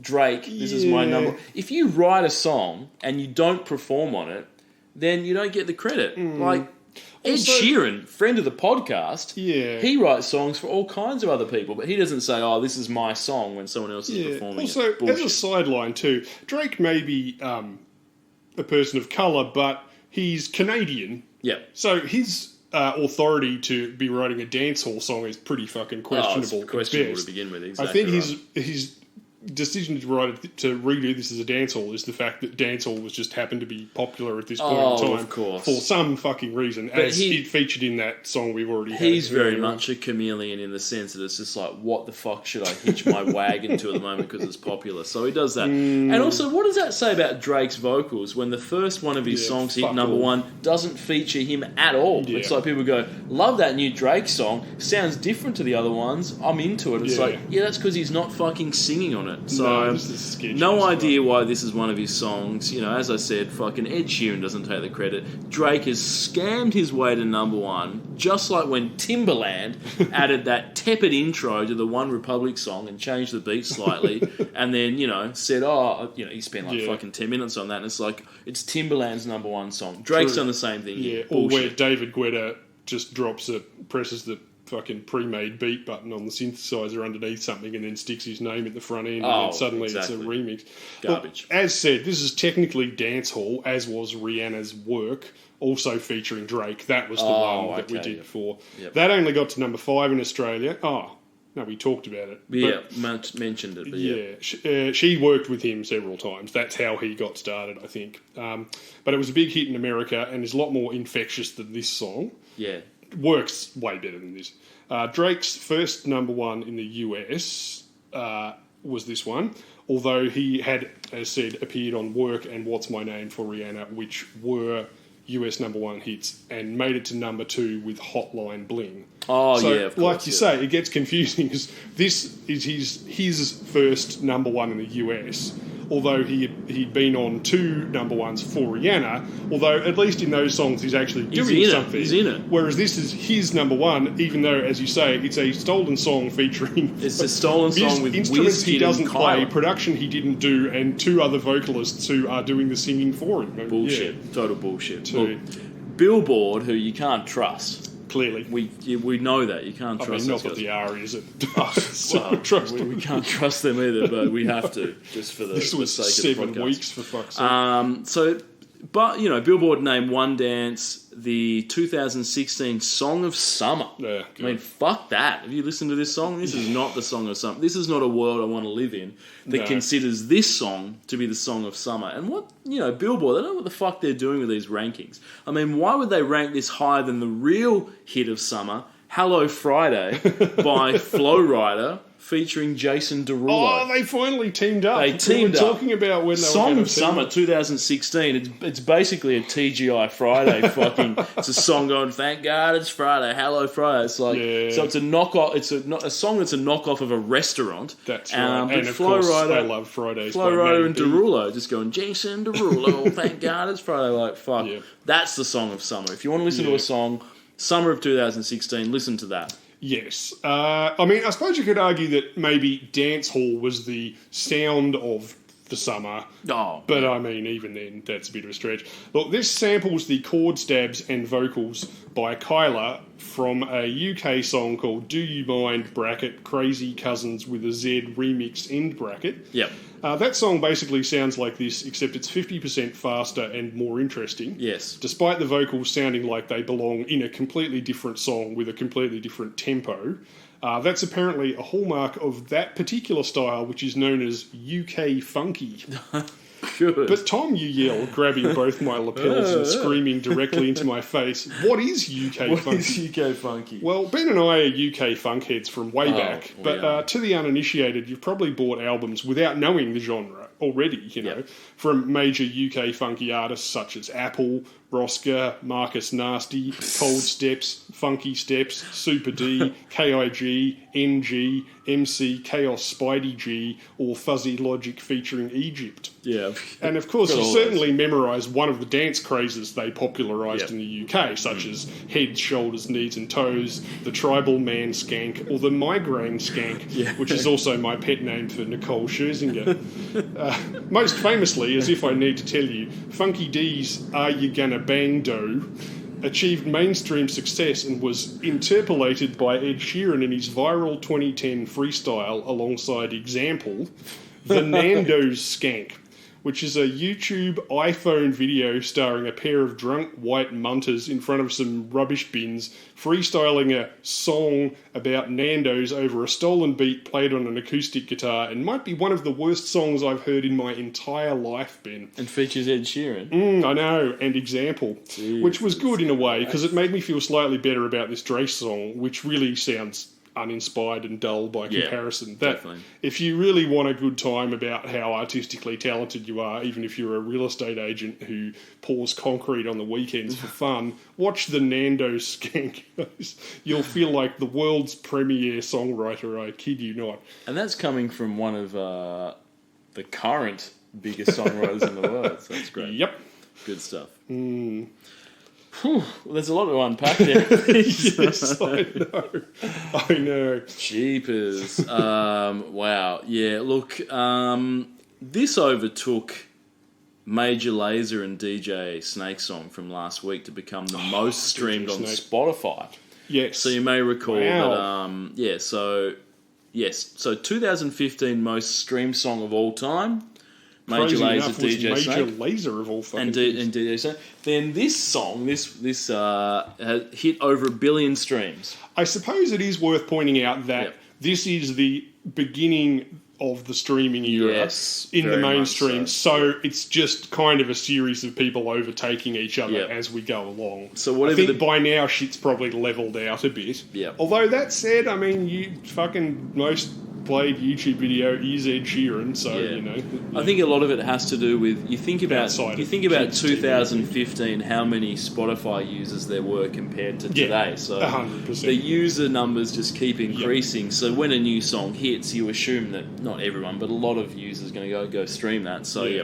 so this hit 1 billion. Wow. So yeah, there was no music video for One Dance as well. They didn't make one at the time, Hmm. which contributed to the success in countries where YouTube streams don't influence the singles charts. Oh, okay. So in the UK, for example, if you wanted to listen to One Dance, you couldn't watch the music video because there wasn't one, so you had to go to Spotify, Apple Music, etc., and those counted towards the charts. Oh, okay. So by not making a music video, Drake was able to push people towards channels that influence the that. Like so. now you've got YouTube and YouTube Music. I wonder if YouTube Music counts. I think it towards does. Yeah, streaming. these Oh, wow. things they're always moving targets. Yeah. Things count towards the charts. Things don't. And they must be doing this as technology evolves. Just Yeah. every year, they must be changing. And I think there is a definition music of what video now for this. I think Oh, I'm he sure there would subsequently be, made yeah. one several years after the charts didn't matter anymore. Now, Yeah. Tom, is this song better or worse than Drake's work on Degrassi: The Next Generation? I unfortunately was off the Degrassi train at that Okay, point. fair So enough. yeah, is it? Do you think? I'd never saw it either. No. Well, I mean- I'm an OG Degrassi. So. Yeah, me too. Original or GTFO, I say. Yeah. What was that Absolutely. song called? Everybody Wants Something by the Yeah. Zit Remedy, Oh, which exactly. also is better Yep. than this. And I mean, I suppose you judge his acting by this video. Yeah, the new the one that they made subsequent. Yeah, Yes, exactly. Because yeah. I think, as I said, no video at the time. No but video at a the couple of time, years okay. later, they said, let's actually make one because now we can get. Yeah, some well, they spoilers. really pushed the boat out because the subsequent video is one of the least imaginative formats in music video, alongside the staring out the window, remembering relationship video and band playing in the studio video. This is the guy walking down the city street video. Yeah. It was directed by a guy calling himself Director X, which is so fucking lame that I'm not going to tell you his real name because he's made his fucking bed and he can fucking lie in it. Yeah. The name, this video, and his habit of wearing sunglasses indoors at night should tell you everything you need to know, pretty much. He's one of those fucking journeymen who's done 400 videos, but they're never the good ones off the album. It's always the good. fourth single. Yeah. Good. To paraphrase Oscar Wilde, directing one Black Eyed Peas video may be regarded as misfortune. To direct two looks like a direct assault on the collective human consciousness, I would say. So, yeah, I think they made the right Absolutely. decision. They should have stuck with the not putting out a video at all thing. I don't know how much they spent walking down the street watching yeah. Drake pretending to be cool, but yeah. Yeah. Yeah, this song's hot garbage. His whole catalogue, I think, sucks shit. So look, What about the people who actually sung on the okay. fucking song? So WizKid, Yeah. he hasn't troubled the charts Not again. Wiz Khalifa, which I got. No, it's a confused different. with WizKid's different. Yeah. Sure. He, Wiz And not Khalifa- Alex Kidd. No, either, not who's a Alex Kidd. producer. Not Alex Kidd in Miracle World. Not Wiz Khalifa, who we spoke about. Not a few Wiz weeks ago Ball, for the his- Commodore his 64 Paul- game no, with his the Paul excellent song. chip Exactly. tune electric So guitar yeah. soundtrack, which was also better than this song. Yeah, so this is WizKid. Now, he okay. hasn't troubled the charts in Australia subsequent to this song. Yeah. But I believe he has quite a large following in his homeland of Nigeria. Oh, So okay, sure. He has 8 million Spotify listeners. Okay. So no other chart songs in Australia, but I think he's got quite the big in homeland Nigeria. advantage. Now, what I like about WizKid is he did that thing that I think is extremely respectful and something that I think most people should do when they find out that their partner is having a child. They immediately request a paternity test. So he pulled that one. It always bodes well for It the does future bode of the well. relationship. And then Right. a couple of years later, he was just on Instagram with the kid. So I assume they resolved all of that, Sure. that it is actually his kid. So that's good. So very Well, as classy. Akon once said, Very, Ben, very men are classy. fundamentally not supposed to be monogamous. No, that's you know. exactly Chicks right, are. for sure, yeah. They stay at home. But men, it's all about Yep. dicking as many people as possible. And how's that Akon village going? Or city? Oh, his... Akon land. Well, or which whatever it's one? There was the onshore two, one, and yeah. then there was the offshore one. Yeah. Yeah. called. Yeah, definitely. I think so far the onshore one consists of a plaque attached to a rock that Yeah. rolled down a hill into a ditch. Now, Tom, I've not checked my my cryptocurrency wallet for a while, but I assume my Acoin is still going okay. We're actually going through a crypto crash right Ah, now. For the, really? Yeah. Damn. Yeah, people have been a bit distracted by Okay. shit like the American elections and so shit. forth, but yeah, Really? apparently crypto's having a real bad time. Oh, so, damn, yeah. I've put all my life savings into Acoin. So Yeah. is that one of the ones that's still doing okay? I or- bet Elon Musk is glad he put Yeah. his money into something more stable, like buying Twitter for $44 billion. Exactly, A that's system that doesn't actually generate any money. No, let's hope Acoin's... Then again, he did own the libs, so I'm sure it was worth it. Oh, absolutely, absolutely. Look, so... Right. So what about Kyla? What about Kyla? What's she? Kyla has done sweet fuck all too. Mm-hmm. And she didn't actually really do anything on this song because, as you mentioned, The song, the lyrics are just sampled from her 2008 It seems song, a bit Beat Mine. like they gave her a featuring Yep. to save money on paying her for the Yeah, song. gave or her a something like featuring, that. but they just sampled her vocals from the original song. Yeah. Sampled a lot of the original song and then put that in here.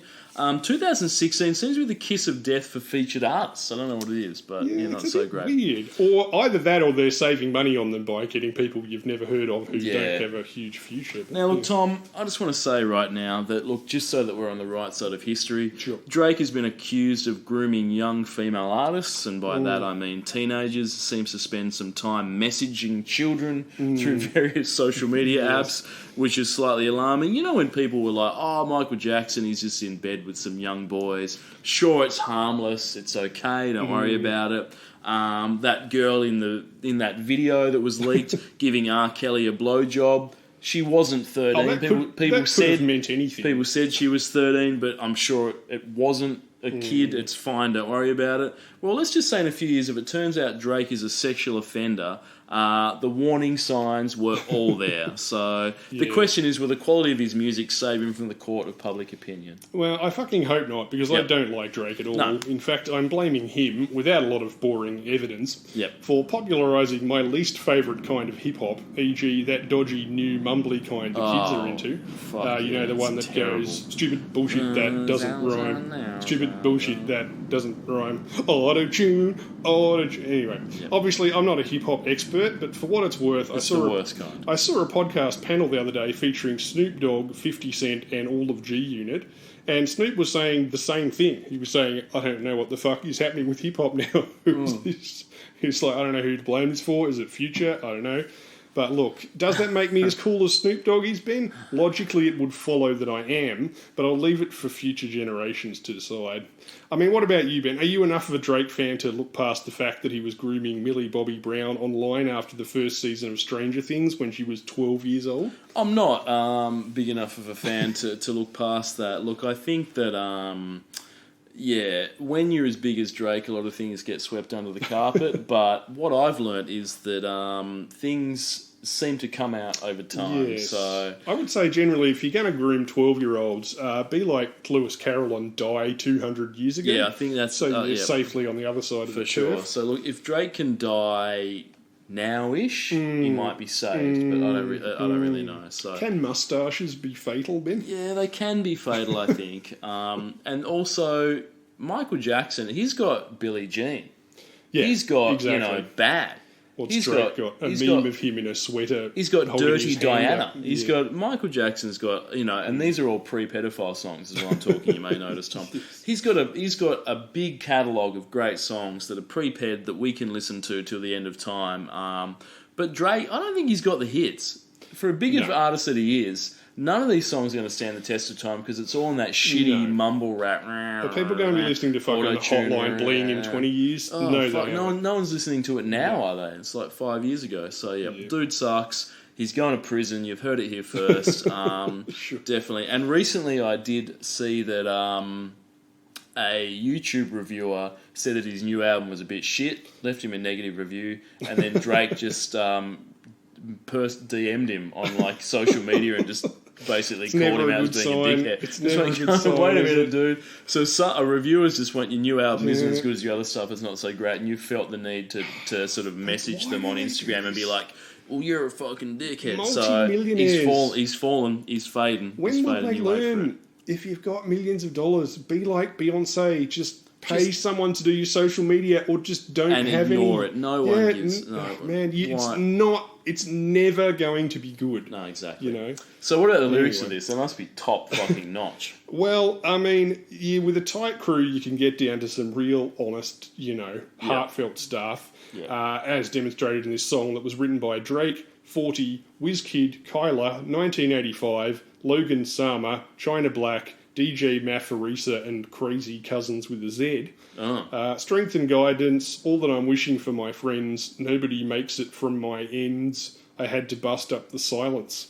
Great. Did you really? Because it sounds like you got less than fuck all to say. Yeah. Maybe I'm biased because I wouldn't know how to dance to dancehall even if I wanted to, but I'm pretty sure you can make just about any song sound more like you give a fuck about it than this one does, especially with 9 fucking credited writers. That's 2 people more than S Club 7, Ben. And I'll So tell you one no. thing: this ain't no fucking S Club party. Oh, absolutely, you're right. This is way worse than S Club Party.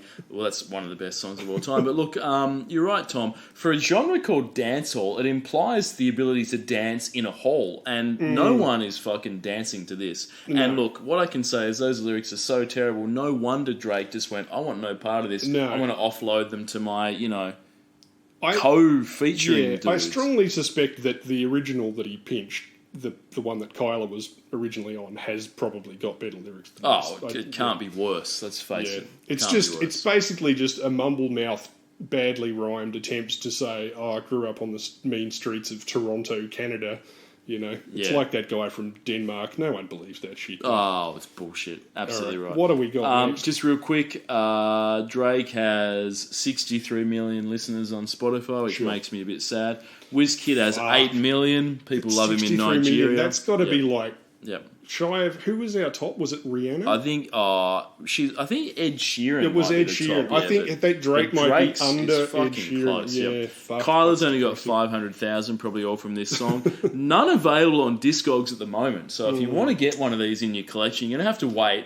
gotta be The grateful last for one small sold mercies. in June of this year for $70. So save your fucking pennies Man, because I've got to people buy want that this. second-hand CDR that I keep talking about. Exactly Maybe right, There's some dumb people out there who want CDs of stuff. for sure. All right, what's next? Up next is Calvin Harris. He's back, He is. featuring Rihanna. She's back. She's back. This is what you came for. Yes, 2 weeks. Wow. This is their 3rd collaboration, Mm. following We Found Love, which we talked about last year or the year before. Yep. And Where Have You Been? And it'd make sense that he's ringing her up a lot, because We Found Love basically launched Calvin into mainstream popularity back in, it was 2011. Yep, sorry. It was a number 1 here as well as in the US and became one of the best-selling singles of all time. So clearly he'd be ringing her up every weekend, I reckon. So, yeah. Absolutely. Look, he's brought the big guns in. Oh, fuck probably yeah. probably the biggest gun that Yeah. there is in Rihanna at this point in The time. biggest gun that's not fucking Drake or fucking Ed Sheeran. Yeah. So, yeah. He's brought in the biggest gun that doesn't suck shit, Mm. basically. So this is borderline Eurodance, so I'm all in. Yeah, This there's is, a touch. There's a touch. For sure. Now, in a strange twist, though, this was actually written by Taylor Swift. Yeah, I didn't know that until I was doing this research. Initially credited with the pseudonym Nils Solberg? Solberg, yeah. So Taylor was going for a fake Swedish name to make people think this was something out of like Max Martin's studio or some shit. Yeah, look, in 2016, Taylor Swift's reps confirmed that she co-wrote the song, as you Yeah. say, and she and Calvin agreed to keep it a secret. Had at the time when they were going out together, because Yeah. remember they were together. I do yeah. recall that. Yeah. The her in the song is likely a reference to Taylor, who was Harris's girlfriend. Swift was spotted wearing the cover art weeks before the single's release, and some fans who follow her around with electron microscopes, as stated about the gay stuff, speculated that she sang the oohs in the chorus, which was later confirmed by her team. Okay. Do you ever wish you had a team, Ben? What would you get them to do? Look, I think if I had a team, I'd sort of be doing Taylor Swift style puzzles of just sort of like little And breadcrumbs wouldn't out you? and about, and just like, oh, I'm going to hide a fucking, Yeah. CD single under a garbage bin and then do something, and then You people could have to go and find Go it. down the shops wearing a Morbid Angel t-shirt with Yep. a bit of tomato sauce on the shoulder, and people had spent 3 months dissecting what that was mean, whether you were conducting sacrifices or whether it was a code Exactly. about the Illuminati or... Exactly. Yeah.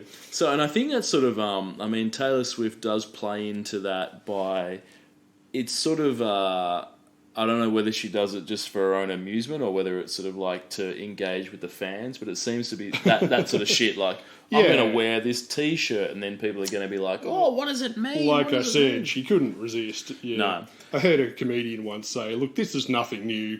You know, when I was growing up, we would pour through every Beatles record, listening to over and over again, listening to the lyrics of, you know, fucking I Am the Walrus. What does John Lennon mean? What does it mean? And then, you know, after they broke up in an interview, someone said to him, you know, what are the lyrics to, you know, I'm the Walrus mean? And he said, oh, they don't really mean anything.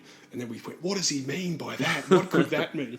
When you're on a lot of LSD, there's a very real chance that they don't mean anything. But also, the joke there too is like, people are going to do it anyway, so fucking why not enjoy yourself, dress up as a walrus? For sure. If I was Calvin Harris, I'd probably get my team to explain to my girlfriend why I wasn't going to use her vocals on a song she wrote and give it to one of her competitors instead. Definitely. And when you listen to this, it sounds like she's doing more than just the ooze in the background. There are large bits of this which could quite easily be Taylor singing in... Yeah. Like, if Rihanna's doing that... In some of her earlier songs, it sounds like she's doing a bit of a Beyonce impression.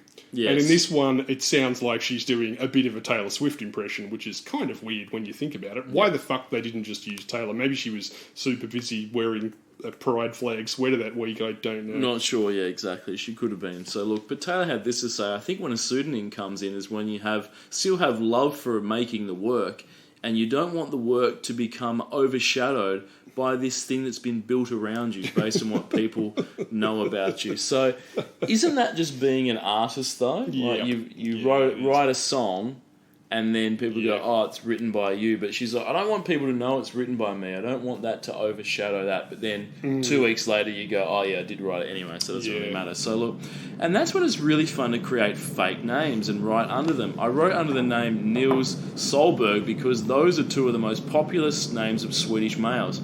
There you go. So that's great. Good on her. I wrote this song called This Is What You Came For that Rihanna ended up singing, and nobody knew for a while. I remember always hearing that when Prince wrote Manic Monday, they didn't reveal it for a couple of months. Yeah. Look, I've had a theory about this for a while with authors that write... already famous authors who write under pseudonyms to release things. They always have some story about, I wanted to try a different thing to my normal thing. But I think the obvious answer is that, much like Elon Musk trying to buy Twitter so he can become a cool guy on Twitter, but it's not possible to do that. Yep. That's the one thing $1 billion can't buy you, is being a cool guy. Yep. The one thing that massive artistic success can't buy you is the initial thrill of being artistically successful. Yeah. Because once you're successful, all you can do is go out of fashion and maybe make a comeback, but that's too risky. So I think what people like to do when they get bored after their 20th novel or their 400th hit song is, I know what I'll do. I'll change my name, I'll re-release a song, and then because I'm so amazingly talented, it'll prove that I'm talented because people don't know who I am, therefore my success wasn't a fluke, and side effect, I'll get the validation of that initial rush of exactly. I made it again, because otherwise you can't buy I made it again. Generally, most people get that. Most people don't get it at all. No. A very few rare people get it once, but it's not really something you can purchase, you know. But the weird thing is, though, that these things, they never stay a mystery. They always get leaked. No, because that's the thing. You still want the credit. Yeah, of course. Ultimately. But if you didn't have that ego, you wouldn't be in the position in the first place. You still want everyone to fucking know who But it it is. could it also be, Tom, that say when J.K. Rowling releases a book under whatever fucking pseudonym that she is, and people just went, it sells like 8 copies and no one gives a flying shit. Then when she says, I wrote this, it was under pseudonym, then everyone's like, I'll go and buy it. And then it becomes a success. So it's like, I could have a success as a pseudonym, but it wasn't until after it was revealed it was actually you that became a success. But it's kind of a win-win. So if it is a success, you get the validation that I talked about.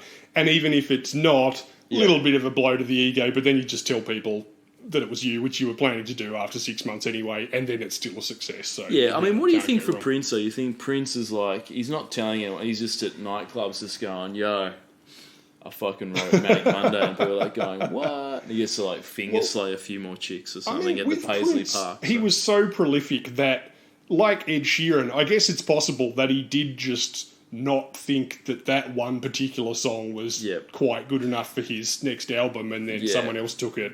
And then, you know... I guess he probably just wrote so many songs that it's like, this is a Prince song, this doesn't quite... Well, he was famously prolific. Didn't you say, after he died, there was, he had 20 unreleased albums or something. I mean, we talked about that. At some points, his label were like, you got to stop releasing albums because you're diluting the pool of work. I mean, his vault allegedly has enough shit in there to release albums forever. So, did we talk about this on the podcast before, the Kevin Smith thing?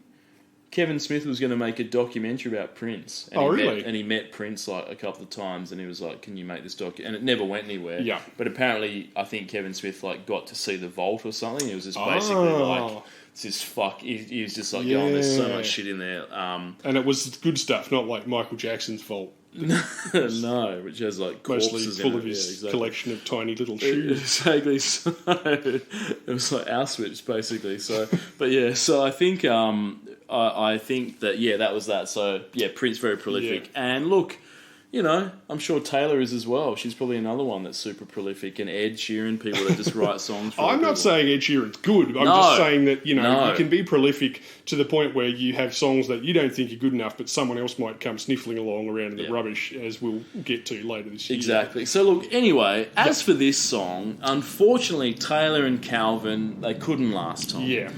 Too much songwriting ability in the same room, I assume. That, Could you know, be. they just butted head too much, so they split not long after this song was released. And then they did what all adults do when they break up. They shat on each other on Twitter, with Calvin dropping such truth bombs as, "I wrote the music, produced the song, arranged it, cut the vocals. Initially she wanted to keep it secret, hence the pseudonym. I figure if you're happy in your new relationship, you should focus on that instead of trying to tear down an ex-boyfriend for something to do. Yowzers." And then he went on to say, "I know you're off tour and you need someone new to try and bury, like Katie, etc. But I'm not that guy. I won't allow it." Wow. So there you go. So they just fucking went That's head to head on fighting Twitter words. for a while. I know. He won't allow it. So I think I've read between the lines. What I can say is that Calvin Harris has hired someone to murder Taylor Swift. So if she's dead next she'll week, get a few albums out of that. she will. Posthumously. I reckon she's probably written a few albums about from the point of view of being murdered, and it's in the vault. It's in the Prince Well, vault. it's funny you should say that, but I was watching the video for Anti-Hero, that one of her new songs, which is actually really cool, but part of it she says, "I have a dream about my my daughter-in-law murdering me," and there's a bit in the video where it's her spoiled, wealthy children arguing about her at her funeral, which is kind of... So obviously, you know, if there was a hitman coming after her, she'd definitely get a couple of videos out of that one. Look, at least she has the foresight to sort of, well, at least the self-awareness to say, I'm a very successful, wealthy person now. I'm one day going to have kids, and they're probably going to grow up to be obnoxious cunts. I mean, at what... I had to come all the way from Ibiza for this. How many celebrity kids are not total cunts? I mean, it's sort of... That's pretty It funny. begs the question as to if you're a celebrity. I mean, how do you shield your kids from... I mean, there's the occasional ones that, you know, seem to be quite normal, like, say, your Chet Hanks. But, you know, outside of that, it's sort of very rare that you sort of... Or maybe you Willow Smith, who seems to just sort of be really, you know, regular life these days. But apart from that, I don't know. There's a lot of fuckwits out there. I think it's a fair bit. What can you tell me about anything? Look, I was just going to say, look, I like some of Rihanna's stuff, and I agree with Calvin Harris that she does have a really unique voice, which, like I said, makes it a bit weird that this song heavily uses auto-tune to make her sound, wait for it, an awful lot like Taylor Swift. Yep. Plus the sort of breathy delivery and the video, which features Rihanna, but not Rihanna visually singing. No. For some reason. It's all just her, but she's not singing. Yeah, I don't know what's Do you going reckon, on. or was that just me? It's weird. And it kind of looks like it's like one of her earlier club videos where Yeah. they were kind of ravey, but except she's not singing. But it's a weird sort of low budget video. Look, I'm into this. It's Eurobeats, basically. I Eurobeats think light. the It's story good. So, behind this song is yeah. probably more interesting It is, than the yeah. actual song. Yeah, oh, it is, yeah. But It's I not like terrible, this one. but it's No. Rihanna always does something a bit interesting, or almost always. Like I said, even some dancehall stuff that I'm not that into, like Work, it's still better than your average Drake Work song. Yeah, definitely. Look, I think, definitely. Not Yeah. one of her best, but I'm still feeling it. It's better than a lot of other songs. It's that do Euro this year. flavoured disco, like you Definitely. said, but it's not terrible. It's like a Dagwood dog, you know. Yeah. It's tasty, it's brightly coloured, gets And the what- job what done did- for what 5 did, minutes. Then you remember that you're 40 years old and throw it in a bin. Assuming that Taylor wrote this, what lyrical gems did she leave with this? Is this about sort of Jake Gyllenhaal's fucking track pants or something? Or Well, yeah. Written by Calvin Harris and, as we now know, Taylor Swift, using a fake Swedish man's name. Yep. In the traditional EDM Spotify play fashion, this is 85% chorus with exactly one verse. Yep. We go fast with the game we play. Who knows why it's got to be this way? We say nothing more than we need. I say your place when we leave. Probably could have left that last verse at your place as well, I reckon. Yeah. Also, and then we leave would have been better than when we leave. But I've never had sex with Taylor Swift, so what do I know? Perhaps her team have a scheduled protocol they need to run through before boning can take place. I think the team are probably working through some stuff. Yeah, I think. I reckon, at minimum, even if you hooked up with Taylor Swift for a one-night stand, you'd have to sign a There'd be a 3-inch thick NDA, Yeah, I the reckon. NDA, You know, yeah, you'd exactly. definitely take one of your retinas on ice just as a insurance policy. You'd have to sign an NDA, but then she'd have free range to use anything that happened in that That's evening. 2 and as material 3/4 for- inches through the 3-inch NDAs. Anything that I see happening, I'm allowed to write about in perpetuity. Exactly right. Yeah, and I'm going to tell everyone you had a tiny dick as well, which seems like what happened she did with Calvin Harris. Damn it. But yeah. then again, maybe he's a massive wanker. Who knows? He might be. He might suck shit. Yeah, definitely. Look, he's got 49 mil on Spotify, It's which the is DJ effect. fuckload. That's what I mean. That's- Rihanna 65 million. She's as big as it gets these Oh, days. okay. So she's bigger than at this point. She is bigger than Drake. Thank Good on fuck. her. Yep, Yeah. good on it. She should be twice as big. Tom, there's only one copy of this for sale at the moment Wow. on Discogs. The guy with the CD burner. It's going to cost you $169. So he's a that's smart guy. that is that's the highest we've had thus far. So if you've got $170 lying around, you can pick a copy of this up on CD. So I don't Alrighty. advise that. I advise No. just going to your local op shop, rummaging through the CD singles, and you might find this, or you might find, like I did today, Tom, a pristine copy of The Heights. How Do You Talk to an Angel? So, Really? I did. Which I'm not sure if it's worth $169, but I'm putting it in the vault because it might be worth. Did the Heights write that song? Do you They reckon? did not know. No. So unfortunately, It's but probably Shellback. yeah, I think Shellback probably did definitely. What have we got next then? Oh, well, Tom, up next is probably one of our favourites. 11th of July. 11th of July for 2 weeks? 2 weeks, yes, correct. That's right. It's the Veronicas. They're back with In My Blood. Look, is it wrong that I'm starting to root for the Veronicas? Perhaps I've just been cruising on my own too long. Perhaps you have, yeah. Look, the Veronicas, they're fully embracing dance pop, Yeah.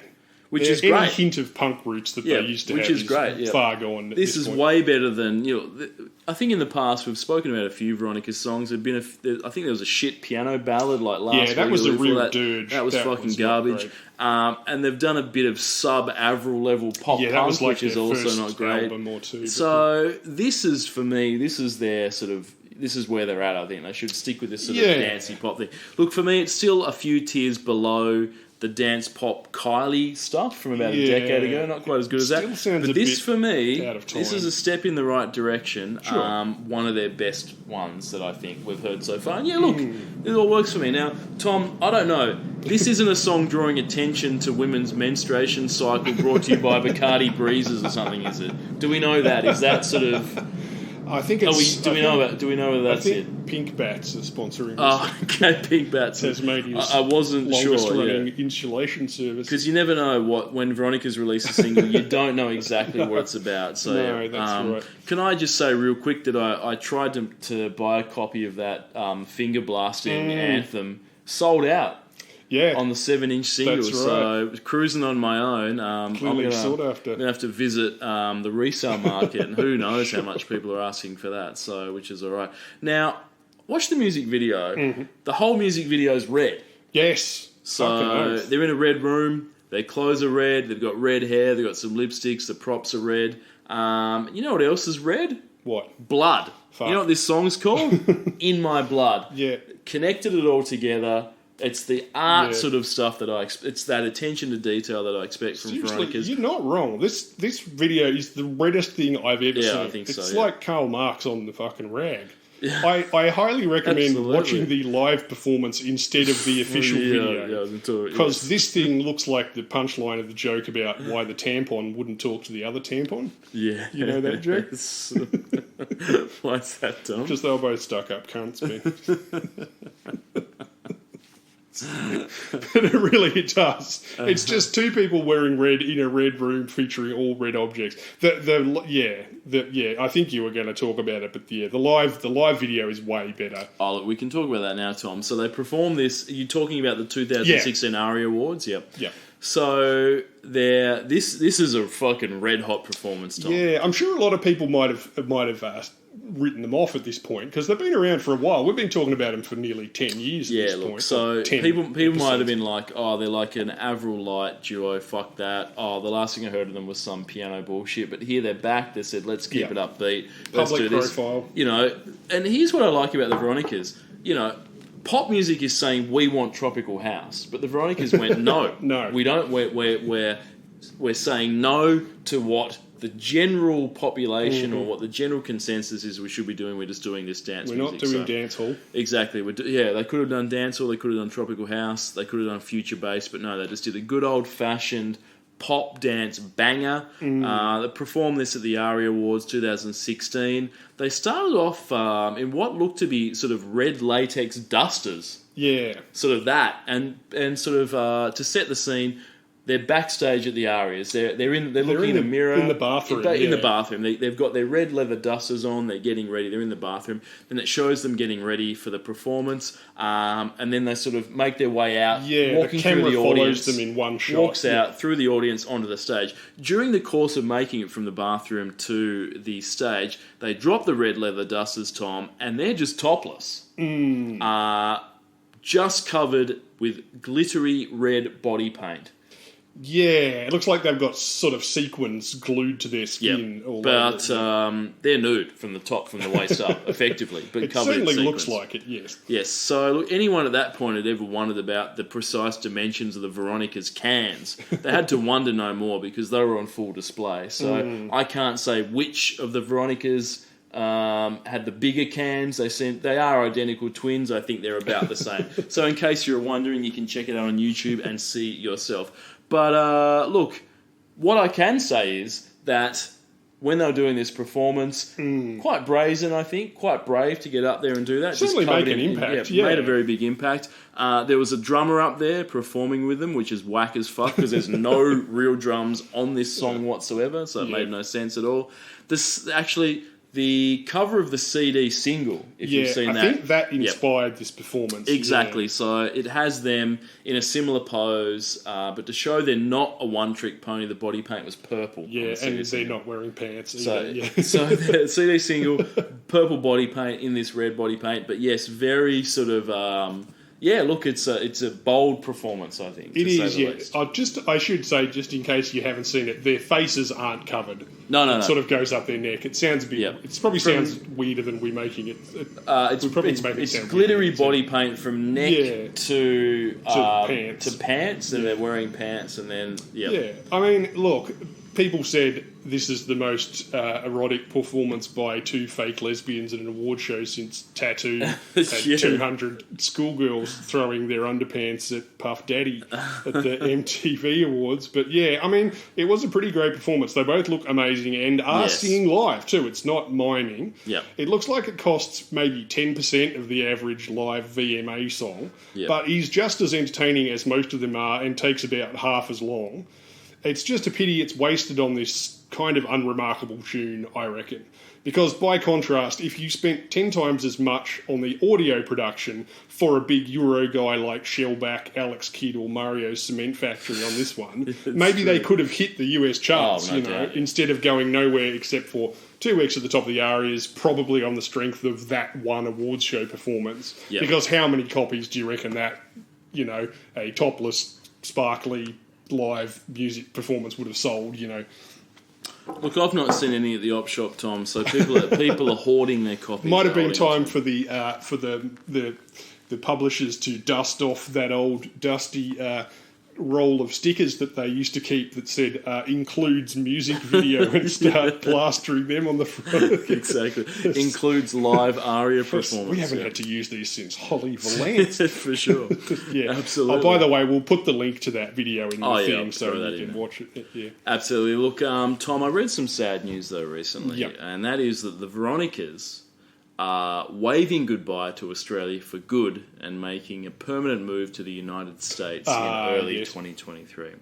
So after I a assumed productive... they've been away there for all this time. I thought so as well, anyway, but apparently not. Look, after a productive writing session with Travis Barker in Los Angeles, Tom, in July, the sisters have said it's time that we move there. I think. Sure. So look, they said, quote, "We're leaving Australia, unfortunately, which is sad, but we're really excited to be able to connect with all of our fans more on the international scale." Now, Tom, this is tough for me on a personal level. You know, I've always thought to myself, through the pandemic, through other hard times in my life, as long as the Veronicas are residing in Australia, then everything's going to be okay.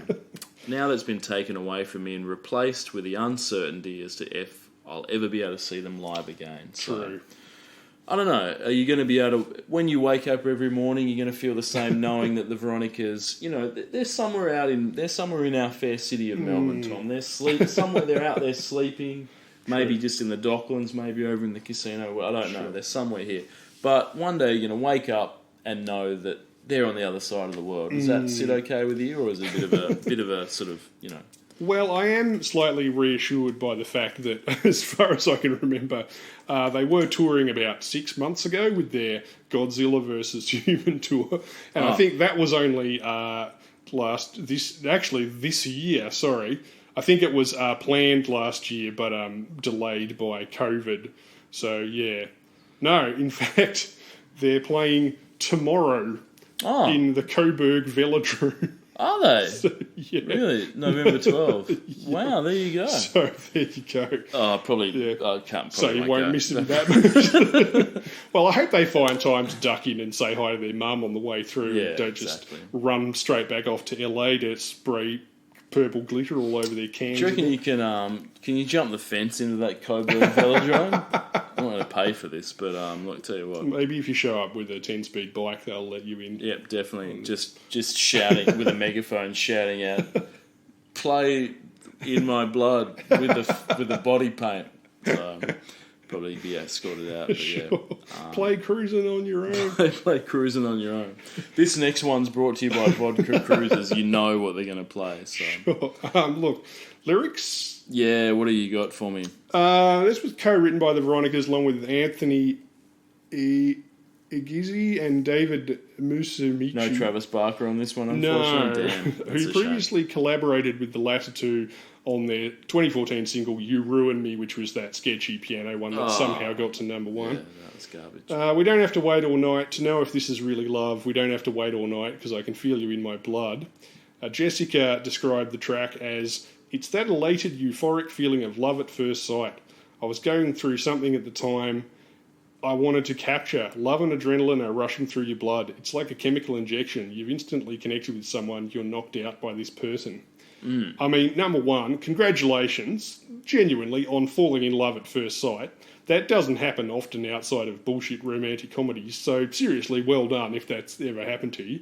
Number two, that's also the single hackiest subject for pop music in existence, possibly a tie with fucking Lucas Graham's "This Is What I Did in Me Bedroom When I Was 7. Yeah. There is no hackier subject to choose than falling in love at first sight. It's like writing a country song about how your wife left or a rap about your dookie gold rope bin. I mean, But they're all fake anyway. I mean, all these love at first sight. well, she's songs. claiming that it's not. That's what I mean. Bullshit. If it's real, I'll give her a point for that happening. Yeah. I think it's more likely to be that thing that people on Love Island call love at first sight, which is one hot person looking at another hot person while absorbing their pheromones unconsciously and wanting to bone them.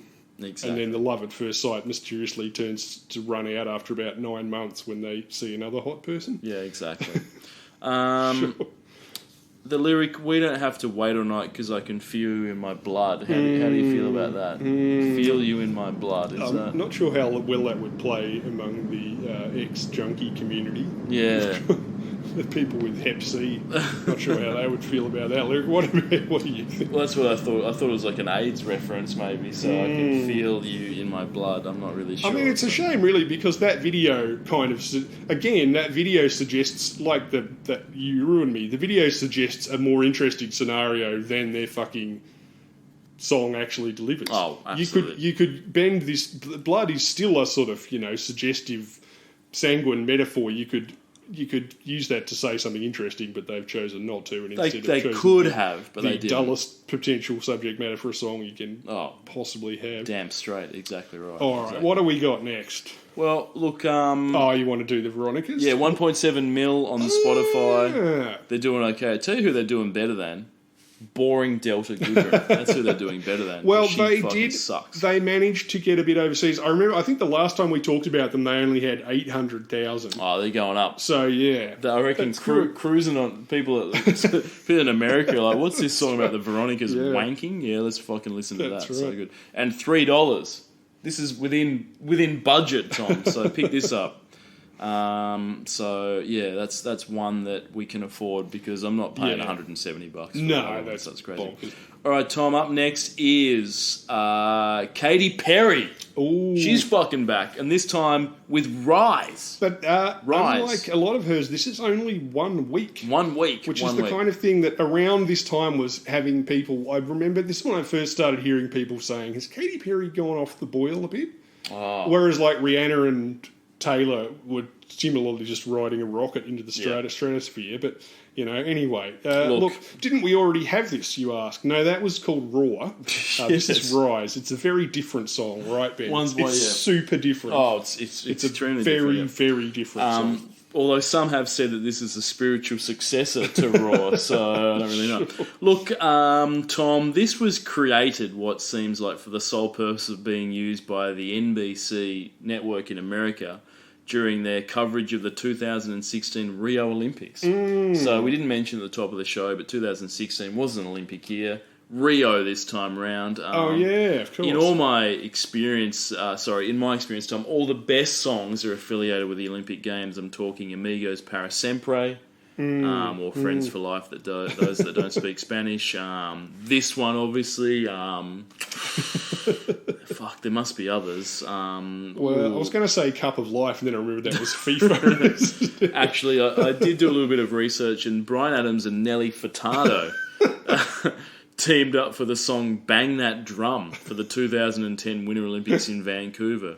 Well, Which knowing without Bryan Adams the way I do, I assume that was an extremely thinly veiled backdoor action metaphor Bang about that- anal sex. no, Bang That Drum. And look, obviously it's as good as music gets without, I don't have to say that, but this must have been Nelly Furtado's first work in some time. I think she would have been thankful for it. And look, this raises a question for me, Tom.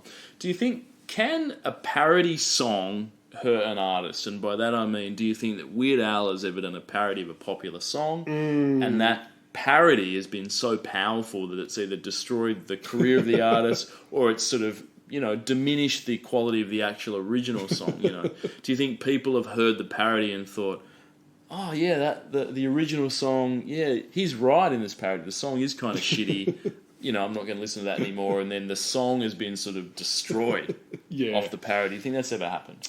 I wonder. I mean, Weird Al always picked people who were pretty having a big moment, so just probably because the more famous the song was, the more people would know what he was saying. But Yeah. I don't know. The reason I ask is because I did a Nelly Furtado parody track 20 years ago, and no one's ever heard of her again. What so I'm was not it sure. called? A song I'm Like a Bird? Yeah, So I had one called I'm Like a Turd. I thought it might have I'm been. like a turd, I like to flush away, I don't know where my arse is. And anyway, so released that. Nelly, so I think that people heard that and went, oh yeah, her song's yes. fucking garbage. Oh, well, So, I hope you rang up to apologise. but- I haven't, but I will do. I'll keep that going. So At first, I was very excited by Rise by Katy Perry because I assumed this was a tribute to Perth's Rise nightclub, 2014 Farley, RIP, much love, father of 10, etc. The main difference probably is that this song is about 100 BPM slower and didn't try to sell me ecstasy in the toilet while I was Yeah. taking a shit while on ecstasy. Also, despite all efforts to the contrary, I still have a few cogent memories of Rise nightclub, whereas I've already forgotten this song. In fact, for anyone out there who used to like clubbing but had to give it up because of the 3-day hangovers or children, may I recommend simply dancing to Katy Perry for an hour in your lounge room. You end up vaguely horny with no memory at all and a head full of regret, just like in the good old days. look, I listened to this maybe yesterday. I can't tell you a thing Yeah. about it. It is Yeah, the truly. most unmemorable song I've ever heard in my life. It doesn't even have that prefab chorus of Raw like we discussed, No. which is probably why it only managed a week at the top. Look, I because assume- without that, she doesn't have much else. I mean, yeah. So as I mentioned, earlier, NBC Network did use this throughout their telecast. So, Yeah, but I mean- maybe in Australia it got a bit of play as well on Channel 7 or whoever was doing the Olympics. Yeah. So maybe people heard it enough to go, oh, what's that song? And stream I it think because, I had heard it. It's just that, as stated, I immediately forgot oh, it's it. fucking afterwards. garbage. So the only way it could get to number one is maybe by people checking it out Yeah, for the with Olympics. shit like Maybe this, I don't know. speaking of Rise nightclub, I'd say give this song to Lisa Lashes for the Tidy Tracks Happy Hardcore remix it needs. Oh. It still wouldn't have been a mainstream hit, but at least some people might have danced to it with a fleeting but passionate intensity Oh, instead no of doubt. watching it once and instantly forgetting it, minus even the excuse of Class E drugs. So exactly. Look, Katie had this to say, quote, I can't think of a better example than the Olympic athlete Oh, okay. as they gather in Rio with their strength and fearlessness to remind us of how we can all come together with a resolve to be the best that we can.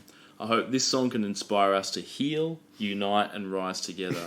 I'm honoured that NBC Olympics has chosen to use Rise as an anthem before and during the Rio Games.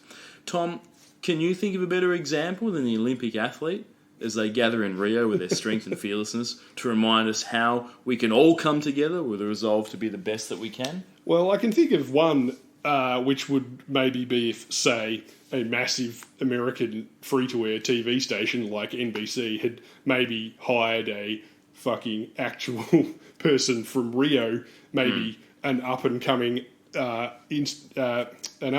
musician who actually had something to say about the home country and maybe something more interesting to fucking offer than this tedious bullshit, and hired them to write a song and then used that song, thereby giving a career to an artist who really needed one instead of, helping a fucking already superannuated pop star, who works with a feverish but machine-like intensity and absolutely doesn't need any more exposure. Exactly. That'd be quite a good example. But, I mean, yeah, that's fair enough. I mean, I do wake up many mornings and sort of think, how can I be the best that I can be today and just in life in general? And then, of course, my mind will flash to the Olympic athletes, Ian Thorpe particularly, and his work in Thorpe's Angels, and I'll think about that and That's go, right. I can channel that into my sort of daily Were you stuff. So, equally I do. inspired by his range of face-wear jewellery? I will absolutely by his range of That's face true. wear I mean, if it hadn't jewellery, been for that, you wouldn't see the endless parade of face-wear jewellery that one sees walking down the main streets of Australia. Yeah, exactly right. I mean, that wouldn't have taken off, I don't think, without sort of Ian Thorpe's push. So, I mean, What if I put on a pair of gold and jewellery encrusted sunglasses that don't actually perform the effect that glasses would perform, e.g. by altering my eyesight? So I so don't it looked know. like I was just wearing bits of metal on my Exactly. head. Yeah. So, I think that's it, though, and I think Katie's okay. She's right with this, and I do often think about that. I wake up in the morning, I think, how can I be the best that I can be? Think about the Olympic athletes. Yeah. Think about Scott Miller, who you may or may not know won a silver medal at the Atlanta Olympics in 1996, Tom, who was recently convicted and sent to prison for trafficking drugs. I think about that and go, how can I be the best that I can be? I mean, who hasn't Should been I be inspired trafficking by drugs? Lance Armstrong? for Exactly instance, right, Lance Armstrong, All pumping those those hills drugs. he So- rode up. all about thinking about the Olympic athletes, how it can make us better people. So look, As it's he okay. said, on release of the song, NBC immediately announced their choice to use it for the coverage. Yep. And many Olympians make appearances in the music video, including swimmer Michael Phelps, gymnast Simone Biles, swimmer Missy Franklin, and sprinter Usain Bolt. And Katy Perry released the official video on August the 4th, 2016, the day before the Rio Olympic ceremony. So it really was, like you're saying, it's like a commercial co-production where they've just gone, all right, It I'll is scratch, basically you a scratch my commercial. back, I'll scratch yours. No doubt. Look, you watch the Olympics and you'll see like some of the athletes, swimmers or whatever runners, they'll come out before the event, they've got the headphones in, they'll listening, I assume some pump up music or something to get them in the frame of mind. Sure. No fucking Olympian is listening No. to this as pump up music before their event. Nobody is listening No, to this. I'd believe Raw at a stretch, but this is, I think no I think one if you were the thinks gold medal favourite and you listened to this before your event, you'd finish 7th. I think it would diminish your Yeah, performance. it's not good. exciting enough. So look, Perry performed this song at the Democratic National Convention on the 2016, where she showed her support for Hillary Clinton, altering the line "I will still rise" to "She will still rise." And many say this is the reason why Hillary lost the election. So Sure. I don't know. It's true, although others have tied it directly to Lena Dunham doing that hip-hop dance on TikTok that time. Whatever the reason, chicks were clearly to blame, which is exactly what I told Joe Rogan while promoting our new book, Eat Your Way to Balls, the Alpha Alf and Alfalfa Technique. This is a patented system where you sleep only 3 hours a day, 1 hour at a time, Yep. between binges of the TV show Alf, Home and Away, while consuming only alfalfa and gently fondling Jordan Peterson's withered Canadian testicles. Plus a bunch of vitamins. They're like $80 a jar. You can't go wrong. It's foolproof, Ben, you know. The alfalfa alpha male is that's right. Fuck yeah, that's great. Definitely. That and ball tanning. Those three things together. Yeah. Is that like when people point their anus towards the sun? That one? Yes. Anus tanning Definitely. or something as well? Yeah. Yep, so- and your all-meat diet as well. Equally effective. yeah. Look, did you know that Katy Perry, she's currently married to Orlando Bloom and has a child? Oh, they're still married. Yeah, I they're thought together. they broke up at some reason. I think they're still together, and they met when he stole a hamburger off her. So love will find a way, Tom. Is that one of her songs? Is that maybe Bon Appetit? Does it Be feature too in that as well? interesting. Yeah, I don't know. Look, I know he won my heart somewhere between Elizabethtown and paddleboarding with his junk hanging out. That was a big Absolutely. romantic day. Now, what inspirational Olympic lyrics does this song offer Christ us? almighty. Credited to Katy Perry, Max Martin, Savan Koteka and Ali Payama, a Swiss-Iranian who worked with Ellie Goulding on Love Me Like You Do last year. That was one of our movie songs. Yeah. Plus some of the weekend's best songs, Ariana Grande, Taylor Swift, etc. Some people suggested that this song was a subtle return to Perry's Christian pop origins, back before she lesed out and started squirting tit cream all over Snoop Dogg. So I call on my angels, they say, O ye of little faith, don't doubt it. Victory is in your veins, you know it, and you will not negotiate, just fight it, and be transformed. Because when the fire's at my feet again and the vultures all start circling, they're whispering, you're out of time, but still I rise. This is no mistake, no accident. When you think the final nail is in, think again. Don't be surprised. I will still rise, much like Jesus on the third day. Now, Perry definitely seems to be alerting to her Christian past, but that's hardly the first time this has happened on the charts, is it? There seems to be this sort of dichotomy, you know, whereby rock stars feel a compulsion to credit the big guy upstairs for their ascension to rock star heaven, you know, Yeah. which makes sense if you combine America's love for the concept of Christianity minus going to church, following the teachings of Jesus in any way, etc., with the psychological theory that the human brain is incapable of processing massively unearned success. Thereby explaining, you know, lottery winners who waste it all, alcoholic pop stars, workaholic pop stars, Scientology, J.K. Rowling, etc. And at that point, Christianity runs face first at high speed into the messianic complex, which separates your regular struggling musician from the kind of person who would wrap raw meat around their naked body and swing from giant ropes above 1,000 live cameras if they thought it would get them 10% more YouTube subscribers. Yeah. When those two things collide, you get shit like Rise, e.g. a song by someone who thinks the greatest tribute you can pay the creator of the universe is to portray yourself as the second coming of their only begotten son, Yeah. you know, or to paraphrase Kanye, praise God for making me Jesus, you know. It's a weird dichotomy, but this has popped up multiple times, and, you know, Biebs Clearly comes works out on with this it song. too. Yeah, clearly. It's weird to see her going full circle right back round to her Katie Hudson original Absolutely. pop Christian pop roots. Here I was thinking this was just an ode to the Olympians, but it's sort of saying that Well, she it is kind the of new works Jesus. on two levels, or no levels if you prefer. But yeah, I mean, this could be one of those songs about the J-Man. You know, you never know. Look, it works on two levels, but each of those levels cross each other out, Tom, to the point that I think it doesn't work on any level at all, completely. Sure. Look, anything else to say about this? No, please. 47 million listeners for Katy Perry. This is going Okay. to cost you $40. Fuck up. So she's doing well, but whoever Rihanna sang that has can left fuck her in the off. dust at this point. Exactly, you know. but $40, that's insane. So That's don't bullshit. do that. Okay, up next for 2 weeks, it's Major Lazer back Ah, he's back. with featuring Justin Bieber and Mo.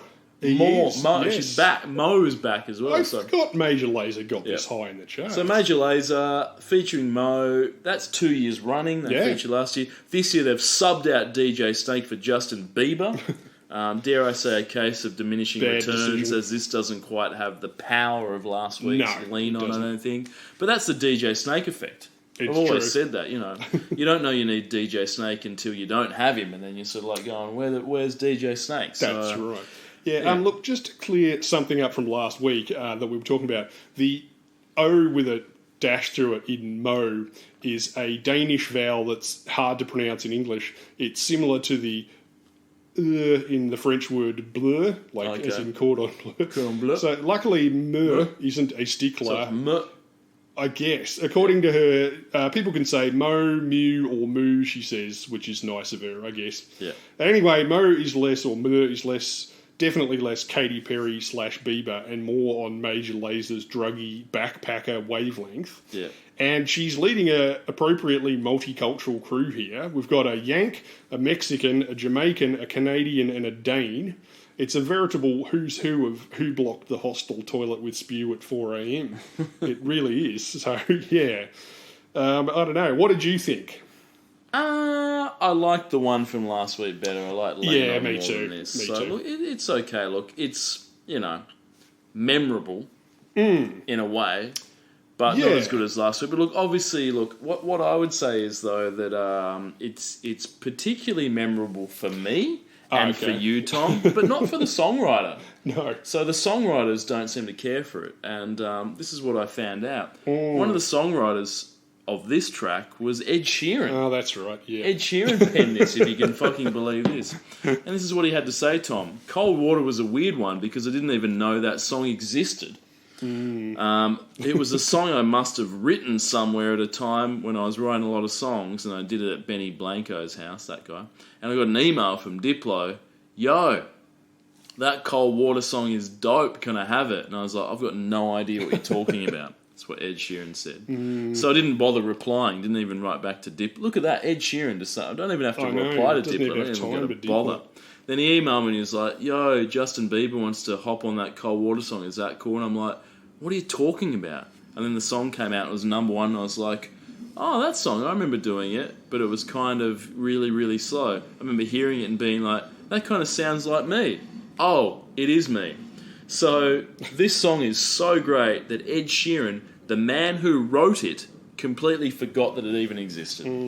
I hope there aren't too many struggling artists out there listening to this thinking, I put half my life into a career that never took off despite my obvious talent, but this fucking hack shits out stuff that lands in the rubbish bin, and then I make $1 million from having my name on a song that I couldn't even remember fucking doing because it was so bullshit. But He shat anyway. something out and then Major Yeah. Lazer fetched it out of the garbage and then just sort of dusted it off. Plus, and then there let's you be real. If anything tips cold water on a song, it's Justin Bieber. He's what doctors rub on 60-year-old dudes when their Viagra boners won't go away. I think. If you'll recall, his last number one was made by fishing a tune out of the garbage that Ed Sheeran, again, had decided was too flaccid even for his purposes, which is exactly what Diplo did here. We covered that last year. When you squirt some Bieber onto that, you get the predictable result of a Major Lazer song with half the energy of their last one, especially for a band whose first album was called Guns Don't Kill People, Lasers Do. Seriously, what kind of self-respecting DJ goes rooting around in Ed Sheeran's discarded ballad scraps to build a dance song from?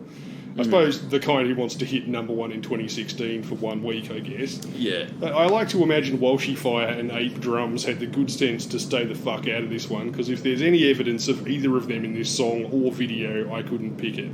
You could tell me this was Bieber featuring Diplo, and I would, not know it. The video, does feature Mo. She's in it, and her vocals are in it, but the other two guys from Major Lazer I didn't see much evidence of. But anyway. Look, Time Magazine, Tom, they seem to have the finger on the pulse of good music. I think whenever I want to check out new music or find out what's happening in the scene, I first call is time.com. I'll go on there and check out their music section, see, and whatever they're into, I'm like, that's obviously what I'm listening to from now on. They always know what's up. And they said, quote, "This is a kind of jam you want to play as you road trip with the windows down. The kind of catchy slow burn that gives you feels, but will also get you going at a dance party." I don't think I can agree with any of the words in that sentence. What do you think, Tom? No. Well, first of all, I would say that if you're earnestly writing the phrase "gives you feels," then you're disqualified from reviewing anything of any kind. Agreed. Anyway. It's a catchy slow burn, but it'll get you going at a dance party. Yeah, it's the opposite of a slow burn. Yep. Catchy's open for debate, and the dance party, what the fuck? Yeah. Look, I mean, I don't dislike it as much as you did, but I like it less than Lean On from last year, and I liked that less than a lot of their crazier, dancier stuff. Yeah, exactly. What did you make of the video? Yeah, it was fine. It's mostly 4 women bopping around in front of a bunch of very dramatic, I think, Danish scenery. Yeah. Volcanoes and glaciers and stuff. Anyone who felt slight... That might I think it's not filmed be in Denmark. Iceland. Yeah, sorry, Iceland. Yeah. I was going to say, it seems a bit too dramatic. Dramatic European scenery. Anyone who felt slightly uneasy after the last video featuring the white Mo dressed up in full Indian wedding attire doing Bollywood dancing in the middle of a bunch of Indian chicks should be feeling relieved to see Mo this time back where she belongs, doing African tribal hip-hop dancing in the middle of a bunch of African chicks while sporting dreadlocks. Yeah. I think the director called it halfway through and made the merciful decision to film the latter half of the video in the dark. And there's some cool shots in both halves, but like the song, it feels to me like it's kind of struggling to get off the ground. Yeah. It's like half an idea, Let's go to Iceland. Yeah, See it'll what look happens. cool. We'll be standing in... There's like 4 of you and you'll be standing in front of this thing, but like there's no actual narrative or mood or anything. It's just, wouldn't it look cool if you danced in front of a Finnish glacier or Icelandic glacier? What about the lyrics, Tom? They must be great. Written by the 4 producers, Bieber, Mo, Jamie Scott and Ed, straight out of Suffolk, Sheeran. Yeah. See if you can detect that guy's electrifying genius behind these lyrics. Because we all get lost sometimes, It's how we learn and how we grow. And I want to lay with you till I'm old. You shouldn't be fighting on your own. Great. It might be worth remembering that this is the same guy who, at 23, wrote a song about how he would be loving his girlfriend till he was 70, then dumped her that year, then went on to bang Nicole Scherzinger. So if he tells you that he wants to lay with you till he's old, don't worry, because he'll probably have fucked off by Christmas anyway. Yep. And the best present Santa will bring that year is not having to look at his woolly orange dick again, I'm thinking. Yeah. That's exactly right. So, yeah. Lay with me till I'm old until, till Until I'm 70, unless I get bored of till you one of the, and want to bang either, one of the either Pussycat 70 Dolls. or one of the Pussycat Dolls comes around. You're right, exactly. Anyway. So Major Lazer 19 million, Bieber 68 million, Mo 6 million. So a combined, that's a lot. Combined, Yeah, I wonder what Diplo's got on his million. old, because he's his own DJ. Yeah, he's probably there was got that show about him with Jason Vanderbeek. Yep. Yeah. That's true. This will cost you $11. That's probably more in the reasonable Wow. price range, but still, it's a lot. Yeah. Cool. So up next, it is. Sorry, you got anything else to say? No, go on. Chainsmokers featuring Halsey, Closer. Wow, biggest one of the year so far. Yeah, 9 9 weeks. 9 weeks. Now this sucks shit. What is wrong with it's people? terrible. This is fucking garbage. Now, this is their first number one. They'd also had a few other top 10 hits in Australia, each as shitty as the last, to be totally they were honest. so kind of badly produced that I assumed that they were Australian. Yeah. Which is a bit mean of me. It's a bit unpatriotic, but I was kind of surprised to discover they were American. Yep, the Chainsmokers, look, let's be honest, some of the most tepid electronic music going in 2019 and today, to be honest.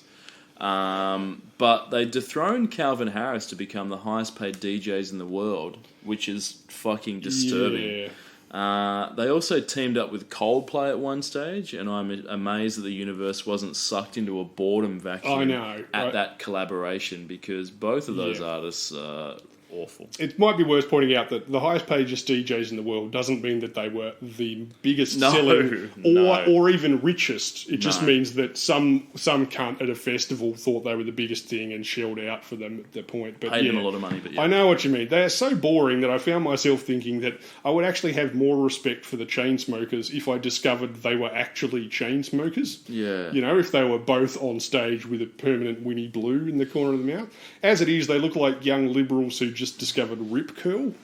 The pole smokers would have been a far more accurate name, frankly. You listen to, it's one of those things where you listen to Drake and you're like going, is this really the biggest thing? You know, I know. Sort of, like Oasis. Really? Yeah, I mean, Wonderwall's okay, but the biggest song in the world? Yeah.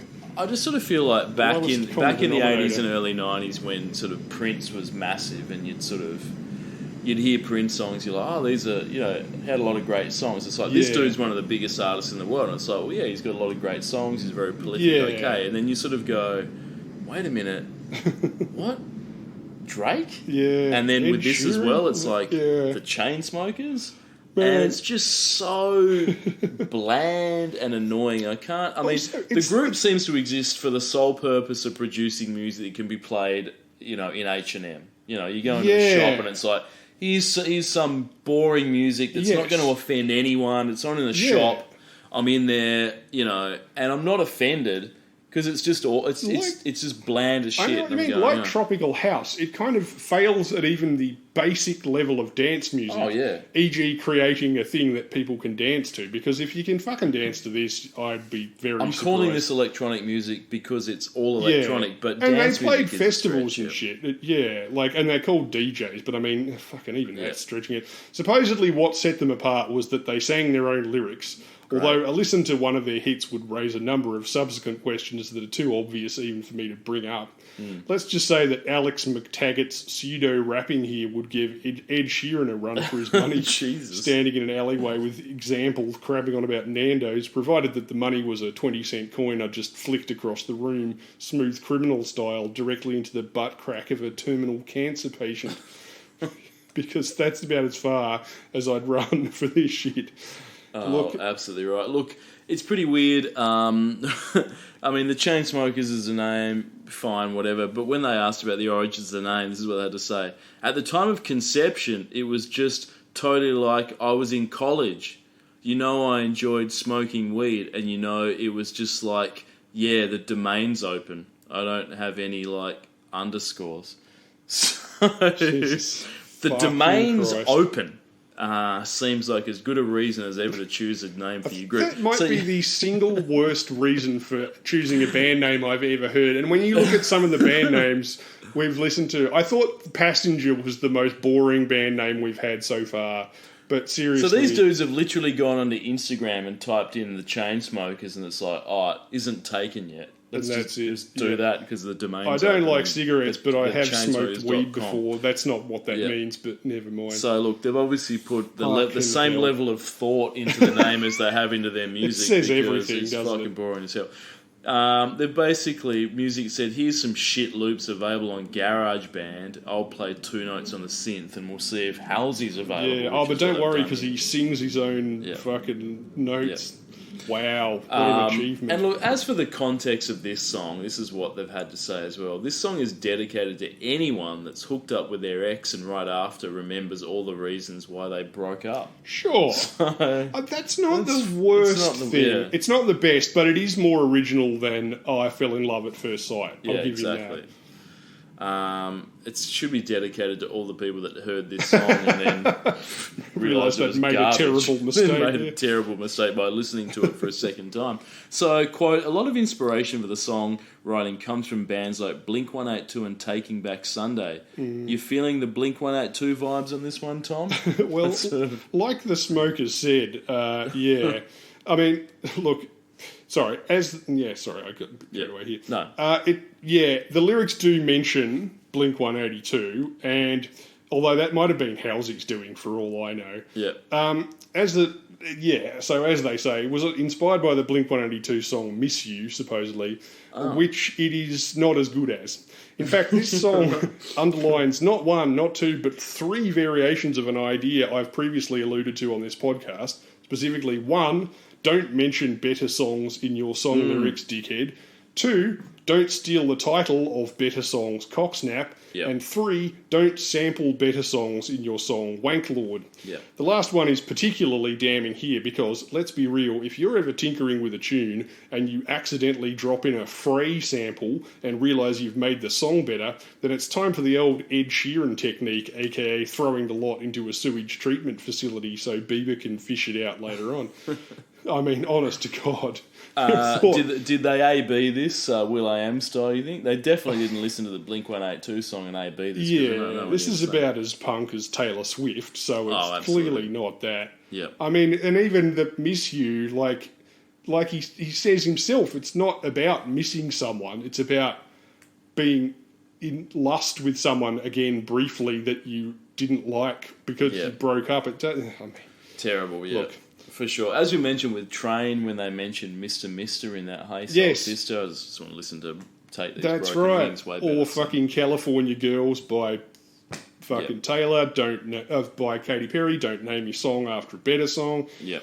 Yeah. So look, the Chainsmokers had to pull that shit that after releasing the song, someone pointed out the similarities to another song. Yeah. So they did the preemptive, we don't want to get sued, reached out to the other artists and said, oh, hey, we've noticed that our song's similar to this. We've already released it. Do you want songwriting credits on this? And then the dudes are like, okay. So, and that, also, just to note, that's not the song that they sampled the best bit of this song from, which was The Fray, or any of Halsey's songs, who does the good half of the vocals in this, and her voice is particularly good. This is someone else. So, What the fuck even is this, Ben? Seriously. This would have to be 300% faster to classify as dance music. It's sure as fuck not hip-hop. There's no real instruments or melody to speak of, so it's not rock or even a band. The one catchy bit at the start of the chorus is a sample from Over Your Head by our old mates The Fray, a band we covered in 2009 when I believe we conclusively proved that their audience was mostly people who thought One Republic were too hardcore. Yeah, exactly. They sucked, yeah. When is new metal coming back, Ben? I'm starting to think I was too harsh on Fred Durst, frankly. Look, At least he didn't write whole songs by bouncing his ass cheeks across the top of a synthesizer while doing a long-distance phone call with an STI counsellor's pet cockatoo. Yeah, look, I'm waiting for the Crazy Town Renaissance time, I can tell you that. But look, I think this classifies as pure disposable pop music almost. Just in a new package being because it is so bland and so boring that it's just nothing music. It doesn't fit into any of its other genres. It's not dance music. It's got electronic bits. It doesn't even have a melody or instruments in it, but it's not interestingly... I mean, like you say, you end up calling it electronic music because there's nothing else. I think it's just pop music. I think it's just a pop song. Yeah, I mean, I Just a suppose boring it's pop song. in the sense of being popular. Sure, I guess it qualifies on that sense. The video is equally feeble. It's like the director heard the song one too many times, became infected, and filmed the entire thing in grey-brown tones of greyish-brown costumes, and making Halsey dye her hair greyish-brown to match the greyish-brown beeping noises that constitute whatever this shit is meant to be. Yeah, I mean, it's just, like, I don't even know. Terrible. Look, It's like it's trying to be boring on purpose. Yeah, I know. Yeah. I'll say that the one positive thing is we don't have to talk about these cunts again, as far as I know. Oh, okay. Well, that's good. Any more hits, which is great. Which is fantastic. Look, Halsey, though, we've talked about the Chainsmokers who suck shit. They're fucking so boring. Just awful. But they keep releasing music. And Halsey does too, though. Yeah. So Halsey, look, we spoke about her a few weeks ago, you may recall, when she was dating G-Eazy, Sure. one of my favourite rappers of all time, and she threatened to break up with him if her basketball team won the NBA championship, which sounds fantastic. Her team lost, if you recall, and they broke up. Yes. So, I hope she started going out with G Nash immediately after that. Well, look, she's also a substandard vocalist, Tom. She's not just an NBA fan. She's also does some pretty...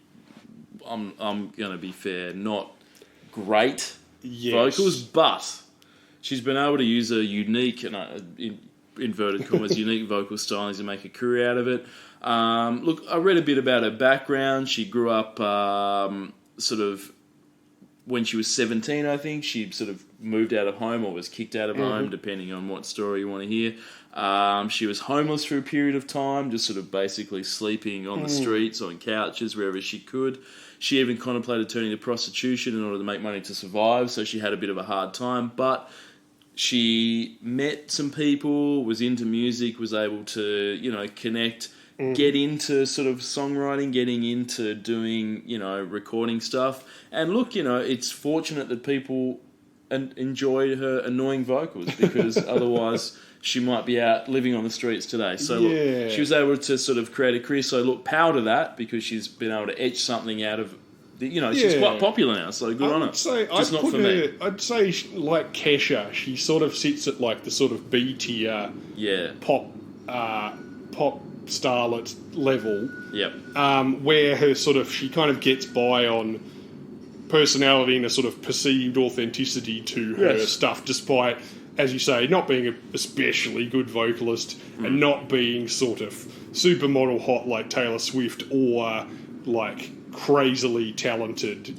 like some of these other, like Madonna or something like that, Yeah, but look, she's worked a career out of this, so look, good on her for that. No, fine. Billboard did call her the voice of her generation through her tweets and Tumblr account. Something I didn't delve into, so I'm not. I didn't go into Halsey's Tumblr or her tweets, but so I can't really dispute that claim. Obviously, there's something beyond the music, because she's not a voice of her generation based on the songs that she's done. She's actually claimed that she's not a pop artist, Tom.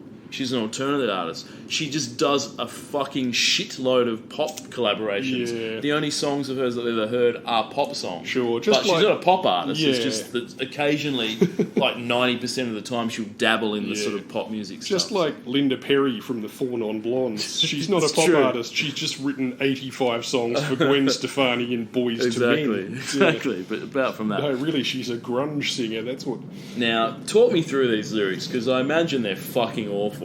Well, credited to the Fray, Halsey, Sean Frank, Frederick Kennett and Andrew Taggart, with production assist by DJ Swivel, which is the kind of name that makes DJ Snake glad he lunged straight for the animal kingdom when they were handing out names. Definitely. Personally, I prefer DJ Sit and Rotate anyway, but yeah. You look as good as the day I met you. I forget just why I left you. I was insane. Stay and play that Blink-182 song that we beat to death in Tucson, okay. I know it breaks your heart. Moved to the city in a broke-down car, and 4 years, no call. Now I'm looking pretty in a hotel bar, and I can't stop. Basically, it's about going back home to visit your parents, getting drunk, seeing someone you used to bang who you're attracted to but have no respect for, then banging them anyway in the backseat of a British sports car, aka probably the worst place to have sex outside of the previously mentioned sewage processing plant. They're not the worst lyrics in the world, but much like the music, the video, and the sewage, I'd call them a sort of consistent greyish-brown all the way through. I mean, you get what they're saying, but yeah.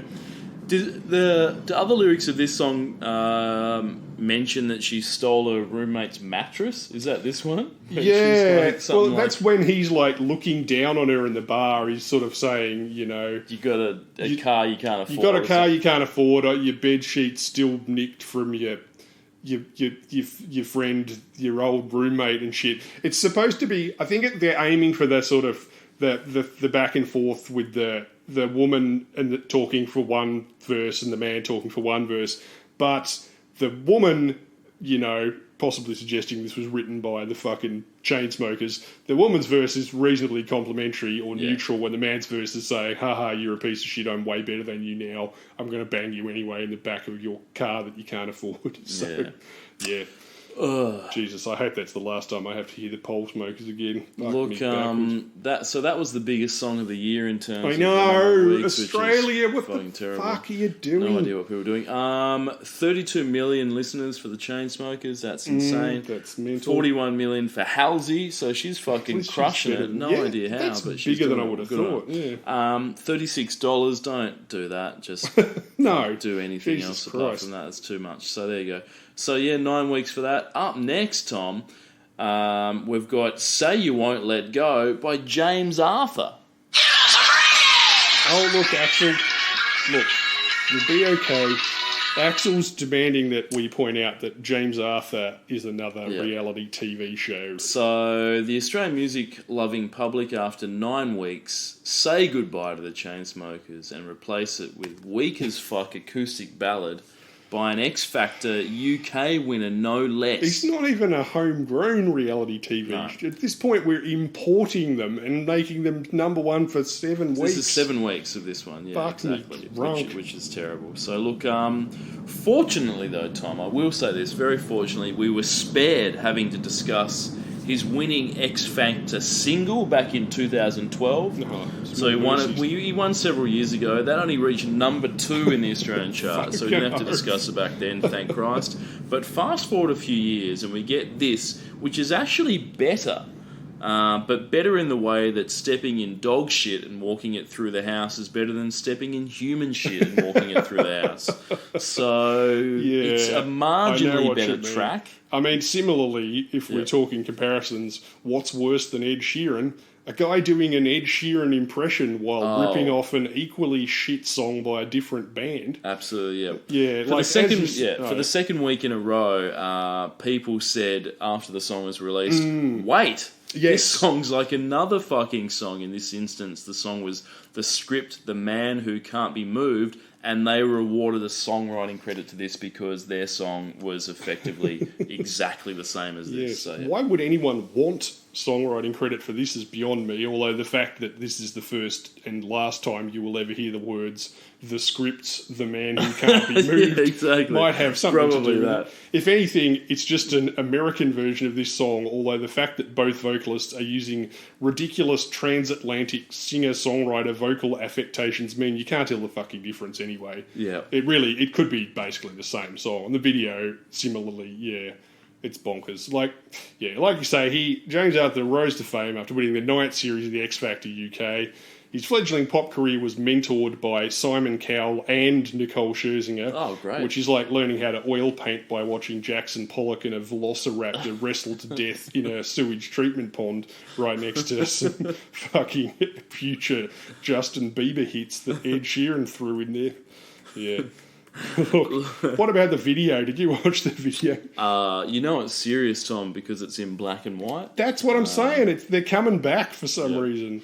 That video, I found myself focusing on how lush and extensive James Arthur's eyelashes are. Yeah. That's how fucking boring it is. Yeah. Eyelashes. Yeah. At least now that his post-Simon Cowell career has inevitably evaporated, he can maybe get some work with Revlon, reading sentences like intense 12-layer volumization delivers 500% lashnificence and a black so loud you can smell it with your eyeballs. Yeah, look, if he's not the face of Lashfinity by 2023, I don't know what's going on with his managers. Well, they should be getting him in on some of that action.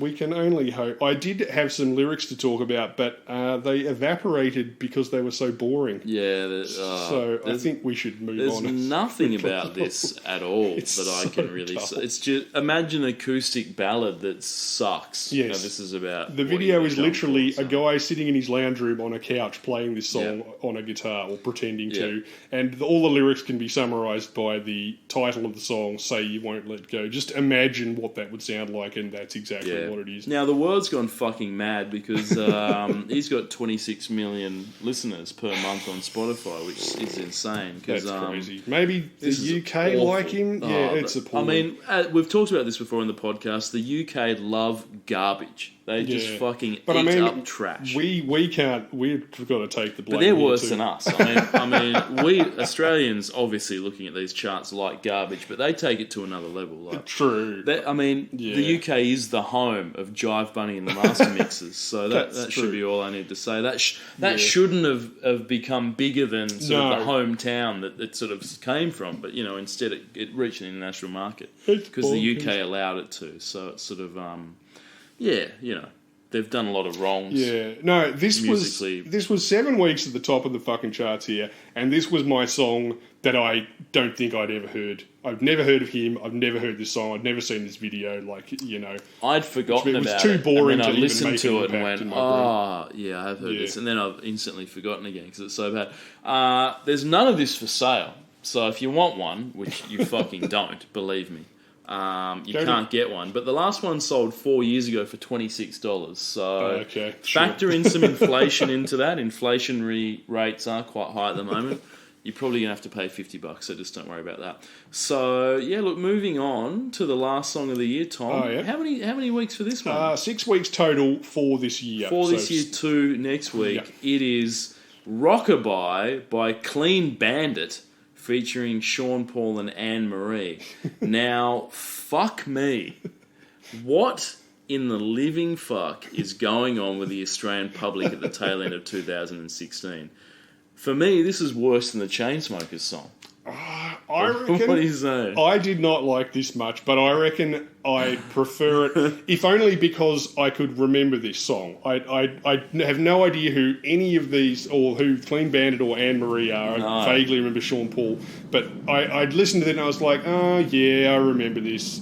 But yeah, that other one. Like, all I can say is, fucking Dancehall was really having a moment right now, wasn't it? Absolutely. If you were from Jamaica or a sketchy white chick with dreadlocks, you really couldn't go wrong in 2016. I mean, yeah, if you were 16 and worked at a cafe in 1997 with dreadlocks as And half your wardrobe was bought from off your tree. exactly, and you were sort of, did a little bit of singing, you were a bit shit. Fast forward now, when you're 35, you might be able to get a guest vocal spot on a song. Oh just yeah, by that, you'd have so- 10 million Spotify for sure. listeners for sure. Now, Clean Bandit sounds like a euphemism for taking a shit in a really sketchy public toilet. I'm not sure what it is. Sounds pretty weird. does. But look, I don't know what the name means, but look, yeah, great. It's probably the most interesting thing about this song.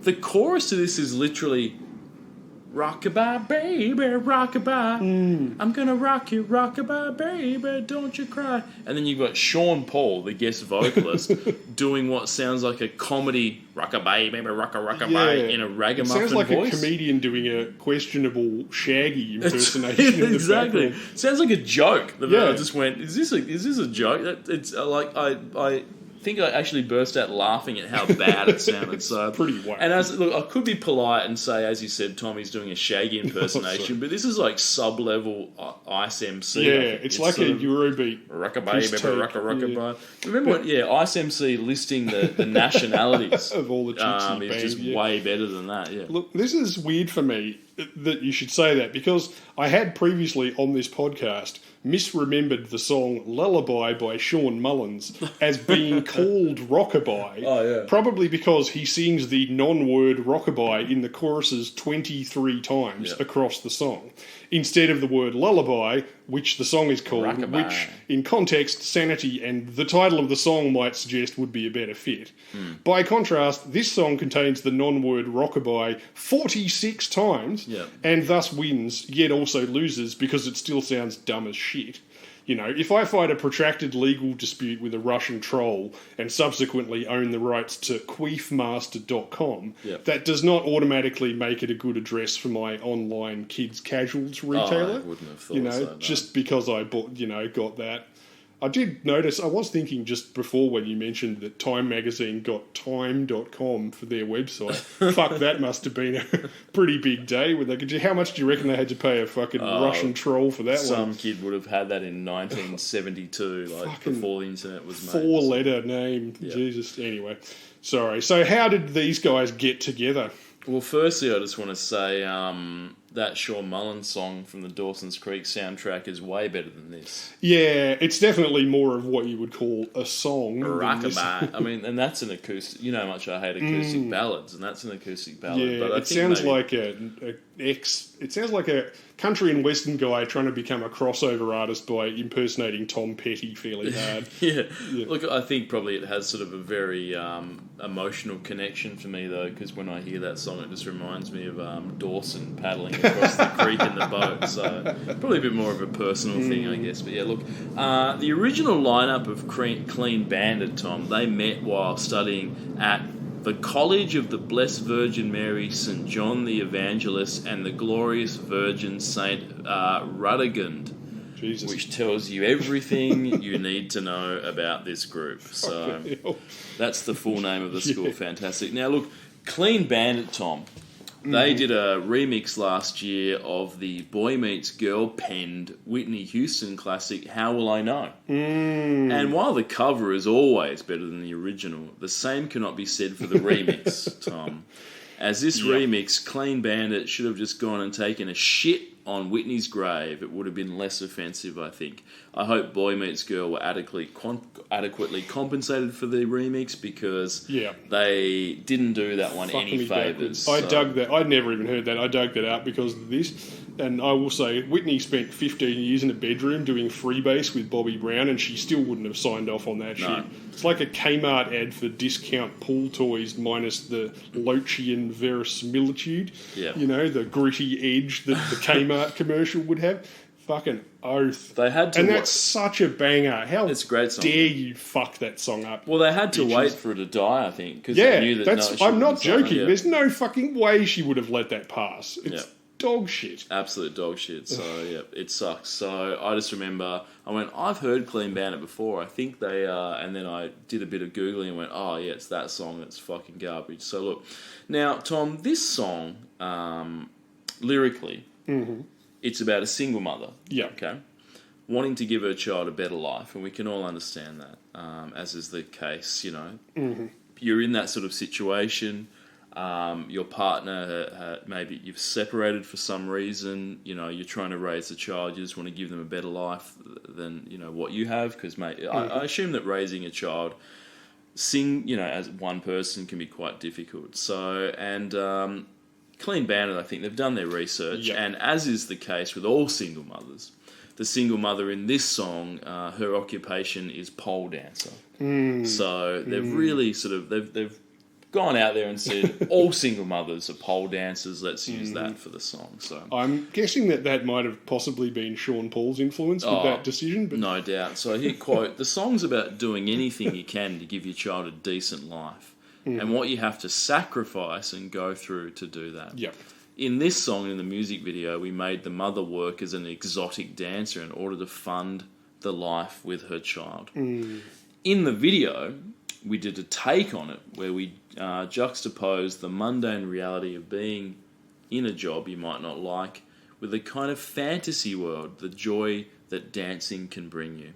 The mother character in the video that's spoken about in the song, you really don't know if she's fallen in love with pole dancing or she's just living in a dream world. Yeah. Now, Tom, when you watched this video, what did you think? Is she in love with pole dancing, or is she living in a dream world? Remember, they're the only two options. Yeah. Well, I mean, with this video, it is hard to say whether this is a kind of genuine artistic series of decisions to juxtapose those two things, or whether they just had like a few locations that they were able to use, and they've just kind of slapped together some stuff with some G-string work as well. I mean, mostly we get cuts between a sort of mystifying, desaturated UK pub setting with a lot of huge red-nosed old guys sitting around, which merges about as seamlessly as you'd expect with cliff-top drone shots slice of life detergent commercial sort of parenting scenes with a mum putting her little kid to bed, and just a random pole dancer in a forest who may or may not be the chick from the detergent commercial parts, but you can't really tell because they're all shot with a fucking drone, and she's up a pole in the middle of some trees. And then occasional cuts to 3 train spotting extras in a band trying to pretend they're playing instruments that, in grand EDM tradition, aren't in the fucking song. Exactly. So, yeah, it's all quite mystifying. And then you've got the singer, Anne-Marie, I'm assuming, in the pub, you know, with a bra on, singing in front of a bunch of bored old guys. It's very strange. Yeah, exactly. Look, I mean, think it's not boring. I'll say that. No, I was the kind of video interested clips, to see where it was going. The first time you're in the pub and then the camera turns around and goes out the window in what appears to be a genuine shot through a doorway, and then you're on top of a fucking cliff. Yeah. I was like, okay, you've got my attention. And then there's a pole dancer on top of the cliff on an outdoor pole. I'm like, okay. Oh, look, I think the music video is a wanted distraction from the quality of the actual music. Yeah, no, it's that better set than... to, It's more so. interesting than the song. Yeah. So this is what they had to say as well about the songwriter. When we wrote it, she, Roldson, that's the songwriter's name, put herself in the place of a mother with her real experiences. She's got a little boy, and I think she used her own emotional connection with her son to put herself in the right kind of emotional mindset. She's not a single mum, he added. Her husband's a joker, but he's still there. So she's taken her experience of not being a single mother, but just being a mother in a relationship, to write a song about a stripper single mum. While not being a stripper. By not being a stripper or a single What mum. a powerful imagination It's she does. very much so. So I'm glad that she was able to imagine being a mother, which she actually is, and use that emotional connection to sort of write a song about being a mother. So that's really, really great that she's been able to do that. So that was Ina Roldson. Yeah, so she wrote the song but then didn't actually get to sing on it. Oh, okay. someone So else. they got Anne-Marie, Yep, I so guess. they got Anne-Marie in. So do you know who Anne-Marie is? What's the Anne-Marie? Oh, Jesus. No, I mean, I know she's a don't really UK vocalist, but I haven't actually heard her. She's got 22 million listeners on Wow. Spotify, so she's always got a bit of a fan Is she base. the same Anne-Marie who played Tom's other wife in Russ Meyer's Super Vixens? Do you think? I'm not sure. She might. Yeah, I hope so. Yeah. So you're telling me that she could be the same Anne-Marie who played Eufaula Roop in Russ Meyer's Beneath the Valley of the Ultra Vixens? I think so. I assume it's the same person. Well, I hope so, Yeah. because she might have classed up the video with some go-go dancing and enormous can work instead of all those mystifying drone shots through a forest. Absolutely right. Absolutely. So look, in case anyone was wondering, the last 2 songs, we spoke about this before, but the last 2 songs that we looked at had to add a retrospective songwriting credit. Yes. So other artists had sort of either come forward or the people that had released the songs themselves had said, look, this is similar to other work. This song, Tom, though, is clearly based on Rockabye Baby, perhaps the most famous nursery rhyme in the English language, first published in John Newbery's 1784 compilation of English rhymes, Mother Goose's Medley. So we all know this Rockabye. We know it. Yeah. Everyone knows it. So the question is, does he get a songwriting credit on this? Because I hope his estate sues these guys. Yeah. Because this material is clearly influenced by that. In fact, directly lifts the Rockabye Baby from that. And I would say that the whole song is based upon someone else's work. Yes, exactly. That's actually the second time that's happened. Has it? Do you remember? Somebody that I used to know by Gautier starts with Bar Bar Black Sheep. Oh, yeah. Ding, ding, ding, True. ding, ding, ding, ding, ding, ding. I hope he gave that, whoever wrote that credit, I hope so. in 1874 Book of Victorian Exactly. Children's Rhymes or whatever it's called. Exactly. So, yeah, look, I don't know a lot about Anne-Marie. Didn't look into it, but look, she does the vocals on it. I think I was just so sort of blown away by how garbage this song is. There were so many songs this year that featured one or two Yeah. completely unrecognised guest vocalists that I just didn't have time to research them all. Yeah. They were just too many of them. I mean, and Sean Paul's like obviously an off-brand Shaggy, so I guess you can say that. Yeah, So. look, this is such a wonky collage of a song that I was convinced I was hearing other songs in here too. That, yeah, I really was. I couldn't remember whether I'd heard it before or whether I'd heard a song that this is used. But it doesn't feature any direct samples that I could find. Yep. Weirdly enough, though, it has been sampled in other songs, including, obviously, this year, 2022, in one of your personal favourites, Hey Baby, you ever heard of a popular show called My Little Pony Friendship by DJ Bambarino, which sounds like a 12-disc changer falling downstairs with the fast-forward button taped in, but is still more fun than this song. And more Fantastic. consistent, even, I would suggest. But, yeah, I'm sure that has an insane genre name to it, but yeah, God knows what it Hopefully is. some sort of hyper pop or something. I imagine Yeah, so. something like that. Fantastic. Look, yeah, it's also got a lot more high energy than Tropical House ever did. Oh, no doubt. It Bring goes back without saying. happy hardcore, I say. Yeah, definitely. Make these fucking Gen Z dance. They might lose some weight. Any other lyrics that are worth mentioning apart from Rockabye Baby Rockabye? should Or be- Sean Paul's going Rockabye, Rockabye. I can't believe I just accused Gen Z of being fat. I have no basis for that. Also, Jesus. I shouldn't be throwing stones in this fucking spherical glass house at this point. Lyrics, yes, lyrical spotlight. Let me ask you this, Ben. Yep. Do you prefer this or Lullaby by Sean Mullins? Oh, definitely Lullaby by Sean Mullins. I mean, on the one hand, Lullaby features lyrics like, she'd be a whole lot prettier if she smiled once in a while, because even her smile looks like a frown. She's seen her share of demons in this angel town. Jesus. On the other hand, this is a song about a fictional stripper reassuring her fictional 6-year-old child, and features lyrics like, and no mama, you never shed tear, because you have to shed things year after year, and you give the youth love beyond compare, you find his school fee and the bus fare, all when the pops disappear, in a rum bar, can't find him nowhere.